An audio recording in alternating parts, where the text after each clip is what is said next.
ಎಲ್ಲರಿಗೂ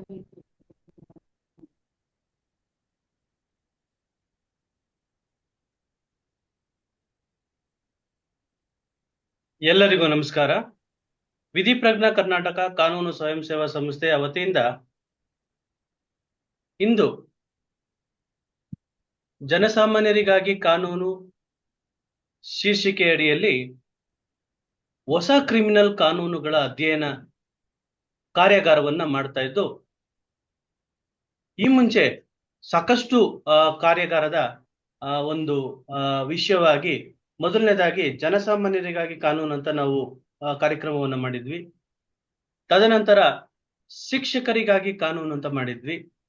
ವೈದ್ಯರಿಗಾಗಿ ಕಾನೂನು ಅಂತ ಕಾರ್ಯಾಗಾರವನ್ನ ಮಾಡಿದ್ವಿ. ಇಂದು ವಿಶೇಷವಾಗಿ ಏನು ಕ್ರಿಮಿನಲ್ ಕಾನೂನುಗಳ ಬಗ್ಗೆ ಆದಷ್ಟು ಒಂದು ಜಾಗೃತಿ ಕಾರ್ಯಕ್ರಮಗಳು ಮೂಡ್ಬರ್ಲಿ ಅನ್ನೋ ಒಂದು ನಿಟ್ಟಿನಲ್ಲಿ ಈ ಒಂದು ಸಂಚಿಕೆಯನ್ನ ನಾವು ತಗೊಂಡಿದ್ದು. ಏನು ಹೊಸ ಕ್ರಿಮಿನಲ್ ಕಾನೂನುಗಳ ಬಗ್ಗೆ ಒಂದು ಏನು ಸುಮಾರು 15 ದಿನದ ಕಂಟಿನ್ಯೂಸ್ ಆಗಿ ನಾವು 15 ದಿನದ ಒಂದು ಕಾರ್ಯಾಗಾರವನ್ನ, ಆನ್ಲೈನ್ ಕಾರ್ಯಾಗಾರವನ್ನ ಉಚಿತವಾಗಿ ಜನಸಾಮಾನ್ಯರಿಗೆ, ವಕೀಲರಿಗೆ ಮತ್ತು ಎಲ್ಲಾ ವರ್ಗದ ಜನರಿಗೆ ಅನುಕೂಲ ಆಗ್ಲಿ ಅಂತ ಹೇಳಿ ಒಂದು ಕಾರ್ಯಕ್ರಮವನ್ನು ನಾವು ಶುರು ಮಾಡಿದ್ದೀವಿ. ಸೊ ಇವತ್ತು ಏನು ಒಂದು ಕಾರ್ಯಕ್ರಮದ ಪ್ರಾರಂಭದ ಒಂದು ದಿನ ಅಂತ ಹೇಳಿದ್ರೆ ತಪ್ಪಾಗ್ಲಾರುತ್ತೆ. ಸೊ ಈ ನಿಟ್ಟಿನಲ್ಲಿ ಒಬ್ಬ ಅತ್ಯದ್ಭುತ ವ್ಯಕ್ತಿಯಿಂದ ಈ ಒಂದು ಕಾರ್ಯಕ್ರಮವನ್ನ ನಾವು ಶುರು ಮಾಡ್ಬೇಕು ಅಂತ ಅನ್ಕೊಂಡಿದ್ದು. ಇವತ್ತು ನಮ್ಮ ಜೊತೆಗೆ ಏನು ಪೊಲೀಸ್ ಇಲಾಖೆಯಲ್ಲೇ ಶ್ರೇಷ್ಠವಾದಂತ ವ್ಯಕ್ತಿ, ನಮ್ಗೆ ನಾವು ಕೇಳಿರ್ಬೋದು, ನ್ಯಾಯಾಂಗ ಒಂದು ಕ್ಷೇತ್ರ ಬಂದಂತ ಸಂದರ್ಭದಲ್ಲಿ ನಮ್ಗೆ ನೆನಪಾಗುವಂತದ್ದು ಏನು ನಿವೃತ್ತ ಲೋಕಾಯುಕ್ತ ಏನು ಸಾಕಷ್ಟು ನೋಡಿ ಏನು ಒಂದ್ ನಿಮಿಷ ಸಂತೋಷ್ ಹೆಗಡೆ ಸಾಹೇಬ್ರು ನಮ್ಗೆ ನೆನಪಾಗ್ತಾರೆ. ಸೊ ಈ ನಿಟ್ಟಿನಲ್ಲಿ ಪೊಲೀಸ್ ಇಲಾಖೆ ಅಂತ ಬಂದಾಗ ಸಾಕಷ್ಟು ಏನು ಸಾಕಷ್ಟು ದಕ್ಷ ಪೊಲೀಸ್ ಅಧಿಕಾರಿ ಇದ್ದು, ಇವತ್ತು ನಮ್ಮಲ್ಲಿ ಒಬ್ಬ ದಕ್ಷ IPS ಅಧಿಕಾರಿ, ನಿವೃತ್ತ IPS ಅಧಿಕಾರಿ ಇವತ್ತು ನಮ್ಮೊಂದಿಗಿದ್ದಾರೆ. ಗುರುಪ್ರಸಾದ್ ಸಾಹೇಬ್ರು ನಮ್ಮ ಜೊತೆಗಿದ್ದಾರೆ. ಇವರು ನಿವೃತ್ತ ಏನು ಡೈರೆಕ್ಟರ್ ಜನರಲ್ ಆಫ್ ಪೊಲೀಸ್ ಆಗಿದ್ದು, ಹೋಮ್ ಗಾರ್ಡ್ಸ್ ನಲ್ಲಿ ಕೊನೆಯ ಬಾರಿಗೆ ರಿಟೈರ್ಡ್ ಅನ್ನ ಆಗಿದ್ದಾರೆ. ಈ ಮುಂಚೆ ಏನು ಕ್ರಿಮಿನಲ್ ಇನ್ವೆಸ್ಟಿಗೇಷನ್ ಡಿಪಾರ್ಟ್ಮೆಂಟ್ ಅಲ್ಲಿ ಸಹ ಇವರು ಕಾರ್ಯವನ್ನು ನಿರ್ವಹಿಸಿ ಸಾಕಷ್ಟು ಪುಸ್ತಕಗಳನ್ನ ಏನು ಜನಸಾಮಾನ್ಯರಿಗೆ, ವಕೀಲರಿಗೆ, ಎಲ್ರಿಗೂ ಅನುಕೂಲ ಆಗೋ ರೀತಿಯಲ್ಲಿ ಸಾಕಷ್ಟು ಪುಸ್ತಕಗಳನ್ನ ಇವರು ಬರೆದಿರ್ತಾರೆ. ಸೊ ಈ ನಿಟ್ಟಿನಲ್ಲಿ ಇವತ್ತು ನಮ್ಮ ಕಾರ್ಯಕ್ರಮಕ್ಕೆ ನಾವು ಆಹ್ವಾನಿಸಿದಾಗ ತುಂಬ ಹೃದಯದಿಂದ ಆಯ್ತು ಪುರುಷೋತ್ತಮ್ ಅವರೇ ಬರ್ತೀನಿ ಅಂತ ಹೇಳಿದ್ರು. ಸೊ ಈ ಒಂದು ಕಾರ್ಯಕ್ರಮ ನಾವು ಬಹಳ ಒಂದು ಸದುದ್ದೇಶದಿಂದ, ಏನು ಅಪರಾಧ ತಡೆಗಟ್ಟುವಲ್ಲಿ ಒಂದು ಸದುದ್ದೇಶದಿಂದ ಈ ಕಾರ್ಯಕ್ರಮವನ್ನ ನಾವು ಮಾಡ್ತಾ ಇದ್ದು, ಸುಮಾರು 800ಕ್ಕಿಂತ ಹೆಚ್ಚು ಜನ ಈ ಒಂದು ಕಾರ್ಯಾಗಾರಕ್ಕೆ ಎನ್ರೋಲ್ ಅನ್ನು ಪಡೆದಿದ್ದು, ಈ ಒಂದು ಕ್ರಿಮಿನಲ್ ಕಾನೂನುಗಳ ಬಗ್ಗೆ ತಿಳಿದುಕೊಳ್ಳೋಕೆ ಬಹಳ ಆಸಕ್ತಿಯನ್ನ ಹೊಂದಿರ್ತಾರೆ ಅಂತ ಹೇಳ್ತಾ ಈ ಒಂದು ಕಾರ್ಯಕ್ರಮಕ್ಕೆ ಗುರುಪ್ರಸಾದ್ ಸಾಹೇಬ್ರನ್ನ ನಾವು ಬರಮಾಡ್ಕೊಳ್ಳೋಣ. ಧನ್ಯವಾದಗಳು ಸರ್. ಧನ್ಯವಾದಗಳು. ಈ ಒಂದು ಕಾರ್ಯಕ್ರಮಕ್ಕೆ ತಾವು ಬಂದಿದ್ದೀರಿ. ಸರಿ, ಈ ಹೊಸ ಕ್ರಿಮಿನಲ್ ಕಾನೂನುಗಳ ಬಗ್ಗೆ ತಾವು ವಕೀಲರಿಗೆ ಪುಸ್ತಕಗಳನ್ನ ಸಹ ಬರೆದಿದ್ದೀರಿ ಸರ್. ಸೊ ಈ ನಿಟ್ಟಿನಲ್ಲಿ ತಮ್ಮ ಒಂದು ಅನಿಸಿಕೆ ಹೊಸ ಕ್ರಿಮಿನಲ್ ಕಾನೂನುಗಳ ಬಗ್ಗೆ ಮತ್ತು ಈ ಹಳೆ ಕ್ರಿಮಿನಲ್ ಕಾನೂನುಗಳ ಬಗ್ಗೆ ತಮ್ಮ ಅಭಿಪ್ರಾಯ ಮತ್ತು ಏನು ತಾವು ಸೇವೆಯನ್ನ ಸಲ್ಲಿಸಿದಿರಿ, ಇಷ್ಟು ವರ್ಷದ ಸೇವೆಯನ್ನ ಸಲ್ಲಿಸಿದಿರಿ, ಈ ನಿಟ್ಟಿನಲ್ಲಿ ತಮ್ಮ ಒಂದು ಅಭಿಪ್ರಾಯವನ್ನ ಹಂಚ್ಕೊಳ್ತೀರಿ ಅಂತ ನಾನು ಭಾವಿಸಿದ್ದೀನಿ sir. Over to you sir. Thank you sir. ಎಲ್ರಿಗೂ ನಮಸ್ಕಾರ. ಇವತ್ತು ಈ ಹೊಸ ಕ್ರಿಮಿನಲ್ ಕಾನೂನುಗಳ ಬಗ್ಗೆ ಮಾತಾಡ್ಲಿಕ್ಕೆ ನನಗೆ ಕರೆದಿದ್ದಕ್ಕೆ ನಿಮ್ಮೆಲ್ಲರಿಗೂ ತುಂಬಾ ಧನ್ಯವಾದಗಳು. ನಿಮ್ಗೆಲ್ಲ ಗೊತ್ತಿರೋ ಹಾಗೆ ನಮ್ಮ ಭಾರತದಲ್ಲಿ ಇಲ್ಲಿಯವರೆಗೆ ಇದ್ದಂತಹ ಕ್ರಿಮಿನಲ್ ಕಾನೂನುಗಳನ್ನ ರೂಪಿಸಿದವರು ನಮ್ಮನ್ನ 200 ವರ್ಷ ಆಳಿದಂತಹ ಬ್ರಿಟಿಷರು. 1860ರ ಆಸುಪಾಸಿನಲ್ಲಿ ಅವರು ಭಾರತೀಯ ಪೀನಲ್ ಕೋಡ್, ಭಾರತೀಯ ಸಾಕ್ಷ್ಯ ಸಂಹಿತೆ ಮತ್ತು ಕ್ರಿಮಿನಲ್ ಪ್ರೊಸೀಜರ್ ಕೋಡ್ ಇವೆಲ್ಲವನ್ನು ಮತ್ತು ಪೊಲೀಸ್ ಆಕ್ಟ್, ಈ 4 ಕಾನೂನುಗಳನ್ನ ಇವರು ರೂಪಿಸಿದ್ದು ಆಗ. ಇದಾದ ನಂತರ ಬ್ರಿಟಿಷರು ಬಿಟ್ಟು ಹೋದ್ರು, ಭಾರತಕ್ಕೆ ಸ್ವತಂತ್ರ ಬಂದಿತು. ಸ್ವತಂತ್ರ ಬಂದ ನಂತರವೂ ಆ ಕಾನೂನುಗಳು ಮುಂದುವರಿಸಿಕೊಂಡು ಬಂದವು. 1974ರಲ್ಲಿ ದಂಡ ಪ್ರಕ್ರಿಯಾ ಸಂಹಿತೆ, ಕ್ರಿಮಿನಲ್ ಪ್ರೊಸೀಜರ್ ಕೋಡ್ಗೆ ಮಾರ್ಪಾಟು ತರಲಾಯಿತು. ಅದಾಗೂ ಈಗ 50 ವರ್ಷ ಆದ ನಂತರ ನಮ್ಮ ಸರ್ಕಾರ 3 ಕಾನೂನುಗಳು, ಕ್ರಿಮಿನಲ್ ಪ್ರೊಸೀಜರ್ ಕೋಡ್, ಸಾಕ್ಷ್ಯ ಅಧಿನಿಯಮ ಮತ್ತು ಪೀನಲ್ ಕೋಡ್, ಇವು 3ಕ್ಕೂ ನಾವು ಆಮೂಲಾಗ್ರ ಬದಲಾವಣೆ ತರಬೇಕು ಅಂತ ಉದ್ದೇಶಿಸಿ ಬದಲಾವಣೆ ತಂತು. ನೀವು ಕೇಳ್ತೀರಾ, ಯಾವ ಕಾರಣಕ್ಕಾಗಿ ಇದಕ್ಕೆ ಬೇಕಾಯ್ತು, ಬದಲಾವಣೆ ಬೇಕಾಯ್ತು? ಮೊದಲನೇದು, ಅವೆಲ್ಲವೂ ಬ್ರಿಟಿಷರು ನಮ್ಮ ದೇಶವನ್ನ, ನಾವು ಬ್ರಿಟಿಷರ ಅಧೀನದಲ್ಲಿದ್ವಿ, ನಮ್ಮನ್ನ ಅವರು ದಮನ ಪ್ರವೃತ್ತಿಯಿಂದ ನೋಡ್ತಾ ಇದ್ರು. ಒಬ್ಬ ಪ್ರಜೆಗಳನ್ನ ದಮನ ಮಾಡುವ ರೀತಿಯಲ್ಲಿ ಆ ಕಾನೂನುಗಳು ರೂಪಿತವಾಗಿತ್ತು. ಈಗ ನಾವು ಒಂದು ಡೆಮಾಕ್ರೆಟಿಕ್ ವ್ಯವಸ್ಥೆ ನಮ್ಮಲ್ಲಿದೆ, ನಮ್ಮದೇ ಆದ ಕಾನ್ಸ್ಟಿಟ್ಯೂಷನ್ ಇದೆ, ನಮ್ಮದೇ ಆದ ಆಶೋತ್ತರಗಳಿದೆ, ನಮ್ಮದೇ ಆದ ರೀತಿ ನೀತಿಗಳಿದೆ, ನಮ್ಮದೇ ಆದ ನಡತೆ ನಿಯಮಗಳಿದೆ. ಇವಕ್ಕೆ ಪೂರಕವಾಗಿ ಒಂದು ಕಾನೂನುಗಳು ಬರಬೇಕು. ನಾವು ಇಷ್ಟು ದಿವಸ ಬ್ರಿಟಿಷ್ ಕಾನೂನುಗಳ ಅಡಿ ಇದ್ವಿ, ನಮ್ಮದೇ ಒಂದು ಆಶೋತ್ತರಗಳನ್ನ ತೋರಿಸುವಂತ ಕಾನೂನು ಆಗಲಿ ಅಂತ ಹೇಳಿ criminal procedure code, Indian penal code, ಸಾಕ್ಷ್ಯ ಅಧಿನಿಯಮ 3ಕ್ಕೂ ಬದಲಾವಣೆ ತಂದು. ಈ 3ಕ್ಕೂ ಬದಲಾವಣೆ ತರುವಾಗ ನಮ್ಮ ಸರ್ಕಾರ ಒಂದು ಮಾತು ಬಹಳ ಸ್ಪಷ್ಟವಾಗಿ ಹೇಳಿತು, ಅದರ ಉದ್ದೇಶ ಏನು ಅಂತ ಹೇಳಿ. ಈ ಉದ್ದೇಶ ಈಗಿನ ಭಾರತೀಯರ ಆಶೋತ್ತರಗಳಿಗೆ ಸ್ಪಂದಿಸುವಂತಹ ಕಾನೂನುಗಳಾಗಬೇಕು ಮತ್ತು ಕಾನೂನು ಪ್ರಕ್ರಿಯೆಯಲ್ಲಿ ವಿಜ್ಞಾನ ಮತ್ತು ತಂತ್ರಜ್ಞಾನ ಸೇರಿರಬೇಕು. ಭಾರತೀಯ ನ್ಯಾಯ ಸಂಹಿತೆ ಅದನ್ನೇ ತಗೊಳ್ಳೋದಾದ್ರೆ, ಮೊನ್ನೆ ನಮ್ಮ ಪ್ರಧಾನಮಂತ್ರಿಗಳು ಹೇಳಿದ ಹಾಗೆ ಈ ಕಾನೂನು ದಂಡ ಅಂದ್ರೆ ಒಬ್ಬ ವ್ಯಕ್ತಿಗೆ, ಅಪರಾಧಿಗೆ ದಂಡನೆಯನ್ನ ಕೊಡುವಂತಹ ಕಾನೂನು. ಆದರೆ ಈಗ ಬಂದಿರುವ ಕಾನೂನು ಒಬ್ಬ ವ್ಯಕ್ತಿಗೆ ನ್ಯಾಯ ದೊರಕಿಸುವ ಕಾನೂನು. ಸೊ ಇದರಲ್ಲಿ ನೀವು ನೋಡ್ತೀರಾ, ಒಂದು ದಂಡನೆ, ಒಂದು ನ್ಯಾಯ, ನೊಂದವರಿಗೆ ನ್ಯಾಯ ಕೊಡಬೇಕು ಎನ್ನುವುದೇ ಈ ಕಾನೂನುಗಳ ಉದ್ದೇಶ. ಎರಡನೆಯ ಮುಖ್ಯ ಉದ್ದೇಶ ಅಂದರೆ, ಇಷ್ಟು ದಿವಸ ಇದ್ದಂತಹ ಕಾನೂನು ಅಂದರೆ 2024ರ ತನಕ ಇದ್ದ ಕಾನೂನುಗಳು, ಆ ಕಾನೂನುಗಳ ಮೂಲಕ ನಮ್ಮ ಜನರಿಗೆ, ಸಾರ್ವಜನಿಕರಿಗೆ ನ್ಯಾಯ ಪ್ರಕ್ರಿಯೆ ದೊರಕುವುದರಲ್ಲಿ ಬಹಳ ವಿಳಂಬ ಆಗ್ತದೆ. ಯಾವುದಾದ್ರೂ ಪ್ರಕರಣ ನ್ಯಾಯಾಲಯಕ್ಕೆ ಹೋದರೆ ಅದು ಇತ್ಯರ್ಥ ಆಗಬೇಕಾದ್ರೆ ಕೆಲವು ಸಲ ದಶಕಗಳಾಗೋದು, ಕೆಲವು ಸಲ ಕಕ್ಷಿದಾರರು ಮರಣ ಹೊಂದಿದ ಮೇಲೆ ಬರೋದು, ಹೀಗೆ ನ್ಯಾಯ ಪ್ರಕ್ರಿಯೆಯಲ್ಲಿ ವಿಳಂಬ ಆಗ್ತದೆ. ಈ ನ್ಯಾಯ ಪ್ರಕ್ರಿಯೆಯಲ್ಲಿ ವಿಳಂಬ ಆಗಿದ್ದ ಕಾರಣದಲ್ಲಿ ಜನರಿಗೆ ನ್ಯಾಯ ಸಿಗ್ತಿರ್ಲಿಲ್ಲ. ಅಪರಾಧಗಳನ್ನ ಮಾಡಿದವರು ತಪ್ಪಿಸ್ಕೊಂಡು ಹೋಗ್ತಾರೆ. ಆದಷ್ಟು ಬೇಗ ಜನರಿಗೆ ನ್ಯಾಯ ಸಿಗಬೇಕು, ನೊಂದವರಿಗೆ ತಕ್ಷಣ ನ್ಯಾಯ ಸಿಕ್ಕಿದ್ರೆ ಮುಂದೆ ಅಪರಾಧಗಳು ಕಡಿಮೆ ಆಗ್ತವೆ ಅನ್ನೋ ಒಂದು ಉದ್ದೇಶದಿಂದ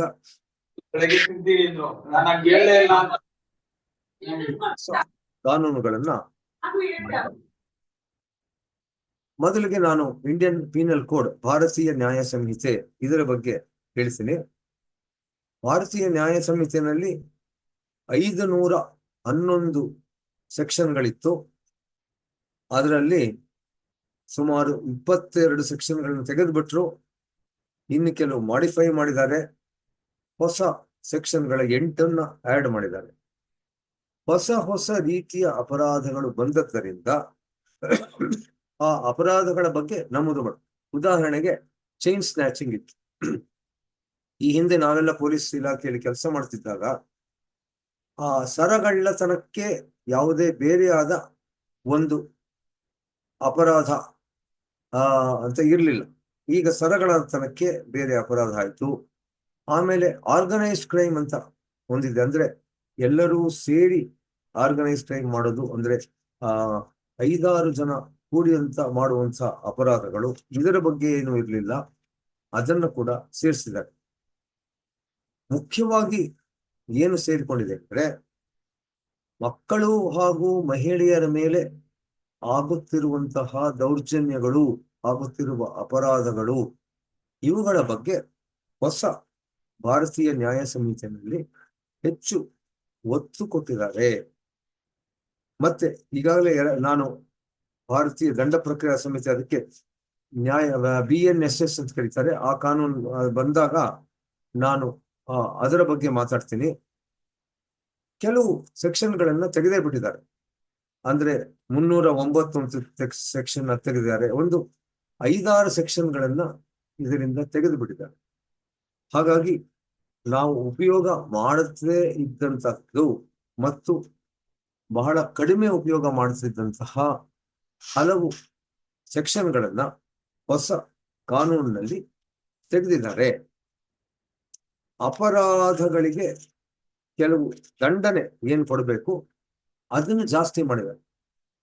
ಎಷ್ಟೋ ಸಲ ಗುರುತರ ಅಪರಾಧ ಮಾಡಿದ್ರೂ ಸಹಿತ ಕಡಿಮೆ ಶಿಕ್ಷೆ ವಿಧಿಸಲಾಗ್ತಿತ್ತು. ಈಗ ಕೆಲವು ಅಪರಾಧಗಳು ತುಂಬಾ ಗುರುತರ ಅಂತ ಹೇಳಿ ಅವಕ್ಕೆ ಶಿಕ್ಷೆಯ ಪ್ರಮಾಣ ಜಾಸ್ತಿ ಮಾಡಿದ್ದಾರೆ. ಉದಾಹರಣೆಗೆ ಮಕ್ಕಳನ್ನ ವೇಶ್ಯಾವೃತ್ತಿಗಾಗಿ ಖರೀದಿ ಮಾಡಿದರೆ ಅವರಿಗೆ ಕೊಡುವಂತಹ ಶಿಕ್ಷೆಯನ್ನ ಜಾಸ್ತಿ ಮಾಡಿದ್ದಾರೆ. ಯಾವುದಾದ್ರೂ ನಿರ್ಲಕ್ಷ್ಯತನದಿಂದ ಯಾವ ಸಾವನ್ನ ಉಂಟು ಮಾಡಿದರೆ ಅದಕ್ಕೆ ಶಿಕ್ಷೆ ಜಾಸ್ತಿ ಮಾಡಿದ್ದಾರೆ. ಗ್ರೀವಸ್ ಹರ್ಟ್ ಆಗಿ ಯಾರಿಗಾದ್ರೂ ಬಹಳ ಜೋರಾಗಿ ಹಲ್ಲೆ ಮಾಡಿ ಅವನಿಗೆ ತುಂಬಾ ದಿವಸ ಆಗುವಂತಹ ಪರ್ಮನೆಂಟ್ ಇಂಜರಿ ಮಾಡಿದರೆ ಅದು ಜಾಸ್ತಿ ಮಾಡಿದ್ದಾರೆ. ಆಮೇಲೆ ಗುಂಪುಗಳು ಸೇರಿ ಯಾರನ್ನಾದ್ರೂ ಕೊಲೆ ಮಾಡಿದರೆ, ಲಿಂಚಿಂಗ್ ಅಂತ ಕರೀತಾರೆ, ಅದು ಕೊಲೆ ಮಾಡಿದ್ರೆ ಆ ಅಪರಾಧಕ್ಕೂ ಜಾಸ್ತಿ ಮಾಡಿದ್ದಾರೆ. ಇದು ಸೂಕ್ಷ್ಮವಾಗಿ IPC ನಲ್ಲಿ, ಅಂದ್ರೆ ಭಾರತೀಯ ನ್ಯಾಯ ಸಮಿತಿಯಲ್ಲಿ ಆದಂತಹ ಮಾರ್ಪಾಟುಗಳು. ಭಾರತೀಯ ನ್ಯಾಯ ಸಂಹಿತೆಯಲ್ಲಿ ಒಂದು ಹೊಸ ಮಾರ್ಪಾಟು ಏನು ಮಾಡಿದ್ದಾರೆ ಅಂದ್ರೆ ಕಮ್ಯುನಿಟಿ ಸರ್ವಿಸ್ ಅನ್ನುವ ಹೊಸ ರೀತಿಯ ಅಪರಾಧವನ್ನ ಹೇಳಿದ್ದಾರೆ. ಅಂದರೆ ನಾವು ಅಪರಾಧ ಶಿಕ್ಷೆ ಎಂದ ಕೂಡಲೇ ಜೈಲು ವಾಸ ಇಲ್ಲದೆ ದಂಡನೆ. ಇಲ್ಲಿ ಹೊಸ ಒಂದು ಶಿಕ್ಷೆ ಕೊಟ್ಟಿದ್ದಾರೆ. ಬೇರೆ ದೇಶಗಳಲ್ಲೂ ಇತ್ತು ಇಂಥದ್ದು ಕಮ್ಯುನಿಟಿ ಸರ್ವಿಸ್ ಅಂತ. ಅಂದರೆ ಸಮುದಾಯದ ಸೇವೆ. ಒಂದು ಯಾವ್ದಾದ್ರು ಸಣ್ಣ ಕಾನೂನು ಅನ್ವಯ ಯಾವುದಾದ್ರೂ ಸಣ್ಣ ತಪ್ಪು ಅಂತ ಆದರೆ ಅಂಥ ತಪ್ಪಿಗೆ ದಂಡ ಕೊಡಬೇಕಾಗಿಲ್ಲ, ಜೈಲಿಗೆ ಹೋಗ್ಬೇಕಾಗಿಲ್ಲ. ಆದರೆ ಅವನು ಯಾವ್ದಾದ್ರು ಸಮಾಜ ಸೇವೆ ಅಂತ ಮಾಡ್ಬೇಕು.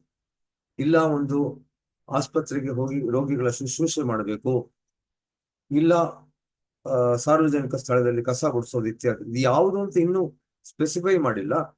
ಈಗ ನಮ್ಮ BNSSಗೆ ಅಮೆಂಡ್ಮೆಂಟ್ ಆಗ್ತಿದೆ, ಪರಿಷ್ಕರಣೆ ಆಗ್ತಿದೆ. ಕಮ್ಯುನಿಟಿ ಸರ್ವಿಸ್ ಅಂದ್ರೆ ಏನು, ಕಮ್ಯುನಿಟಿ ಸರ್ವಿಸ್ ಅಲ್ಲಿ ಯಾವ ರೀತಿಯ ಸೇವೆ ಮಾಡಬೇಕು ಅನ್ನೋದ್ರ ಬಗ್ಗೆ ಈಗ ಅದು ಹೊಸದಾಗಿ ಬರ್ತಾ ಇದೆ.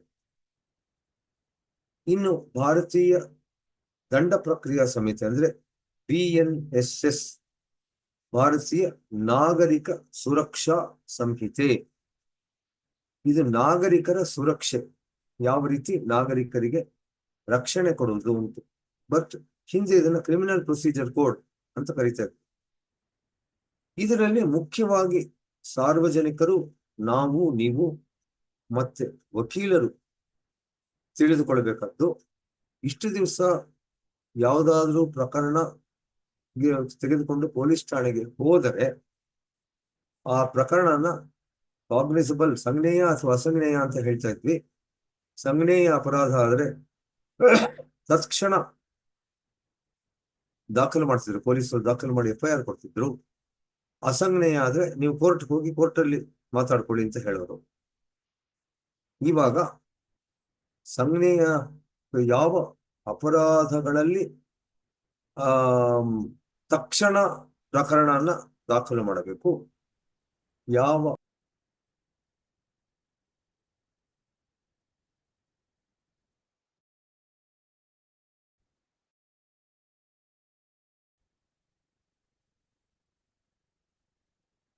ಸರ್ ತಮ್ಮ ವಾಯ್ಸ್ ಮ್ಯೂಟ್ ಆಗಿದೆ ಸರ್. ತಮ್ಮ ವಾಯ್ಸ್ ಮ್ಯೂಟ್ ಆಗಿದೆ, ಅನ್ಮ್ಯೂಟ್ ಮಾಡ್ಕೊಳ್ಳಿ ಸರ್. ದಯವಿಟ್ಟು ಅಭ್ಯರ್ಥಿಗಳಿಗೆ ದಯವಿಟ್ಟು ಮ್ಯೂಟ್ ಮಾಡ್ಕೊಳ್ಳಿ. ಈಗ ನನ್ನನ್ನ ಪೋಸ್ಟ್ ಅನ್ಮ್ಯೂಟ್ ಮಾಡಿದ್ರು, ಹೀಗಾಗಿ ಸಾರಿ ಮ್ಯೂಟ್ ಮಾಡಿದ್ರು, ಅನ್ಮ್ಯೂಟ್ ಆಗಿದೆ. ಈಗ ಎಲ್ಲರಿಗೂ ಕೇಳಿಸ್ತಾ ಇರಬೇಕು. ಈಗ ಪೊಲೀಸ್ ಠಾಣೆಗೆ ನಾವೇನಾದ್ರೂ ಹೋಗಿ ಒಂದು ಅಪರಾಧದ ಬಗ್ಗೆ ದೂರು ಕೊಟ್ರೆ ಆ ಅಪರಾಧವನ್ನ ತಕ್ಷಣವೇ ರಿಜಿಸ್ಟರ್ ಮಾಡಬೇಕು ಅಂತ ಇಲ್ಲ. ಈ ಹಿಂದೆ ಏನಿತ್ತು ಅಂದ್ರೆ ಸಂಜ್ಞೇಯ ಅಪರಾಧ ತಕ್ಷಣವೇ ರಿಜಿಸ್ಟರ್ ಮಾಡಿ FIR ಕಾಪಿ ಕೊಡಬೇಕು ಅಂತಿತ್ತು. ಈಗ ಆ ಥರ ಇಲ್ಲ.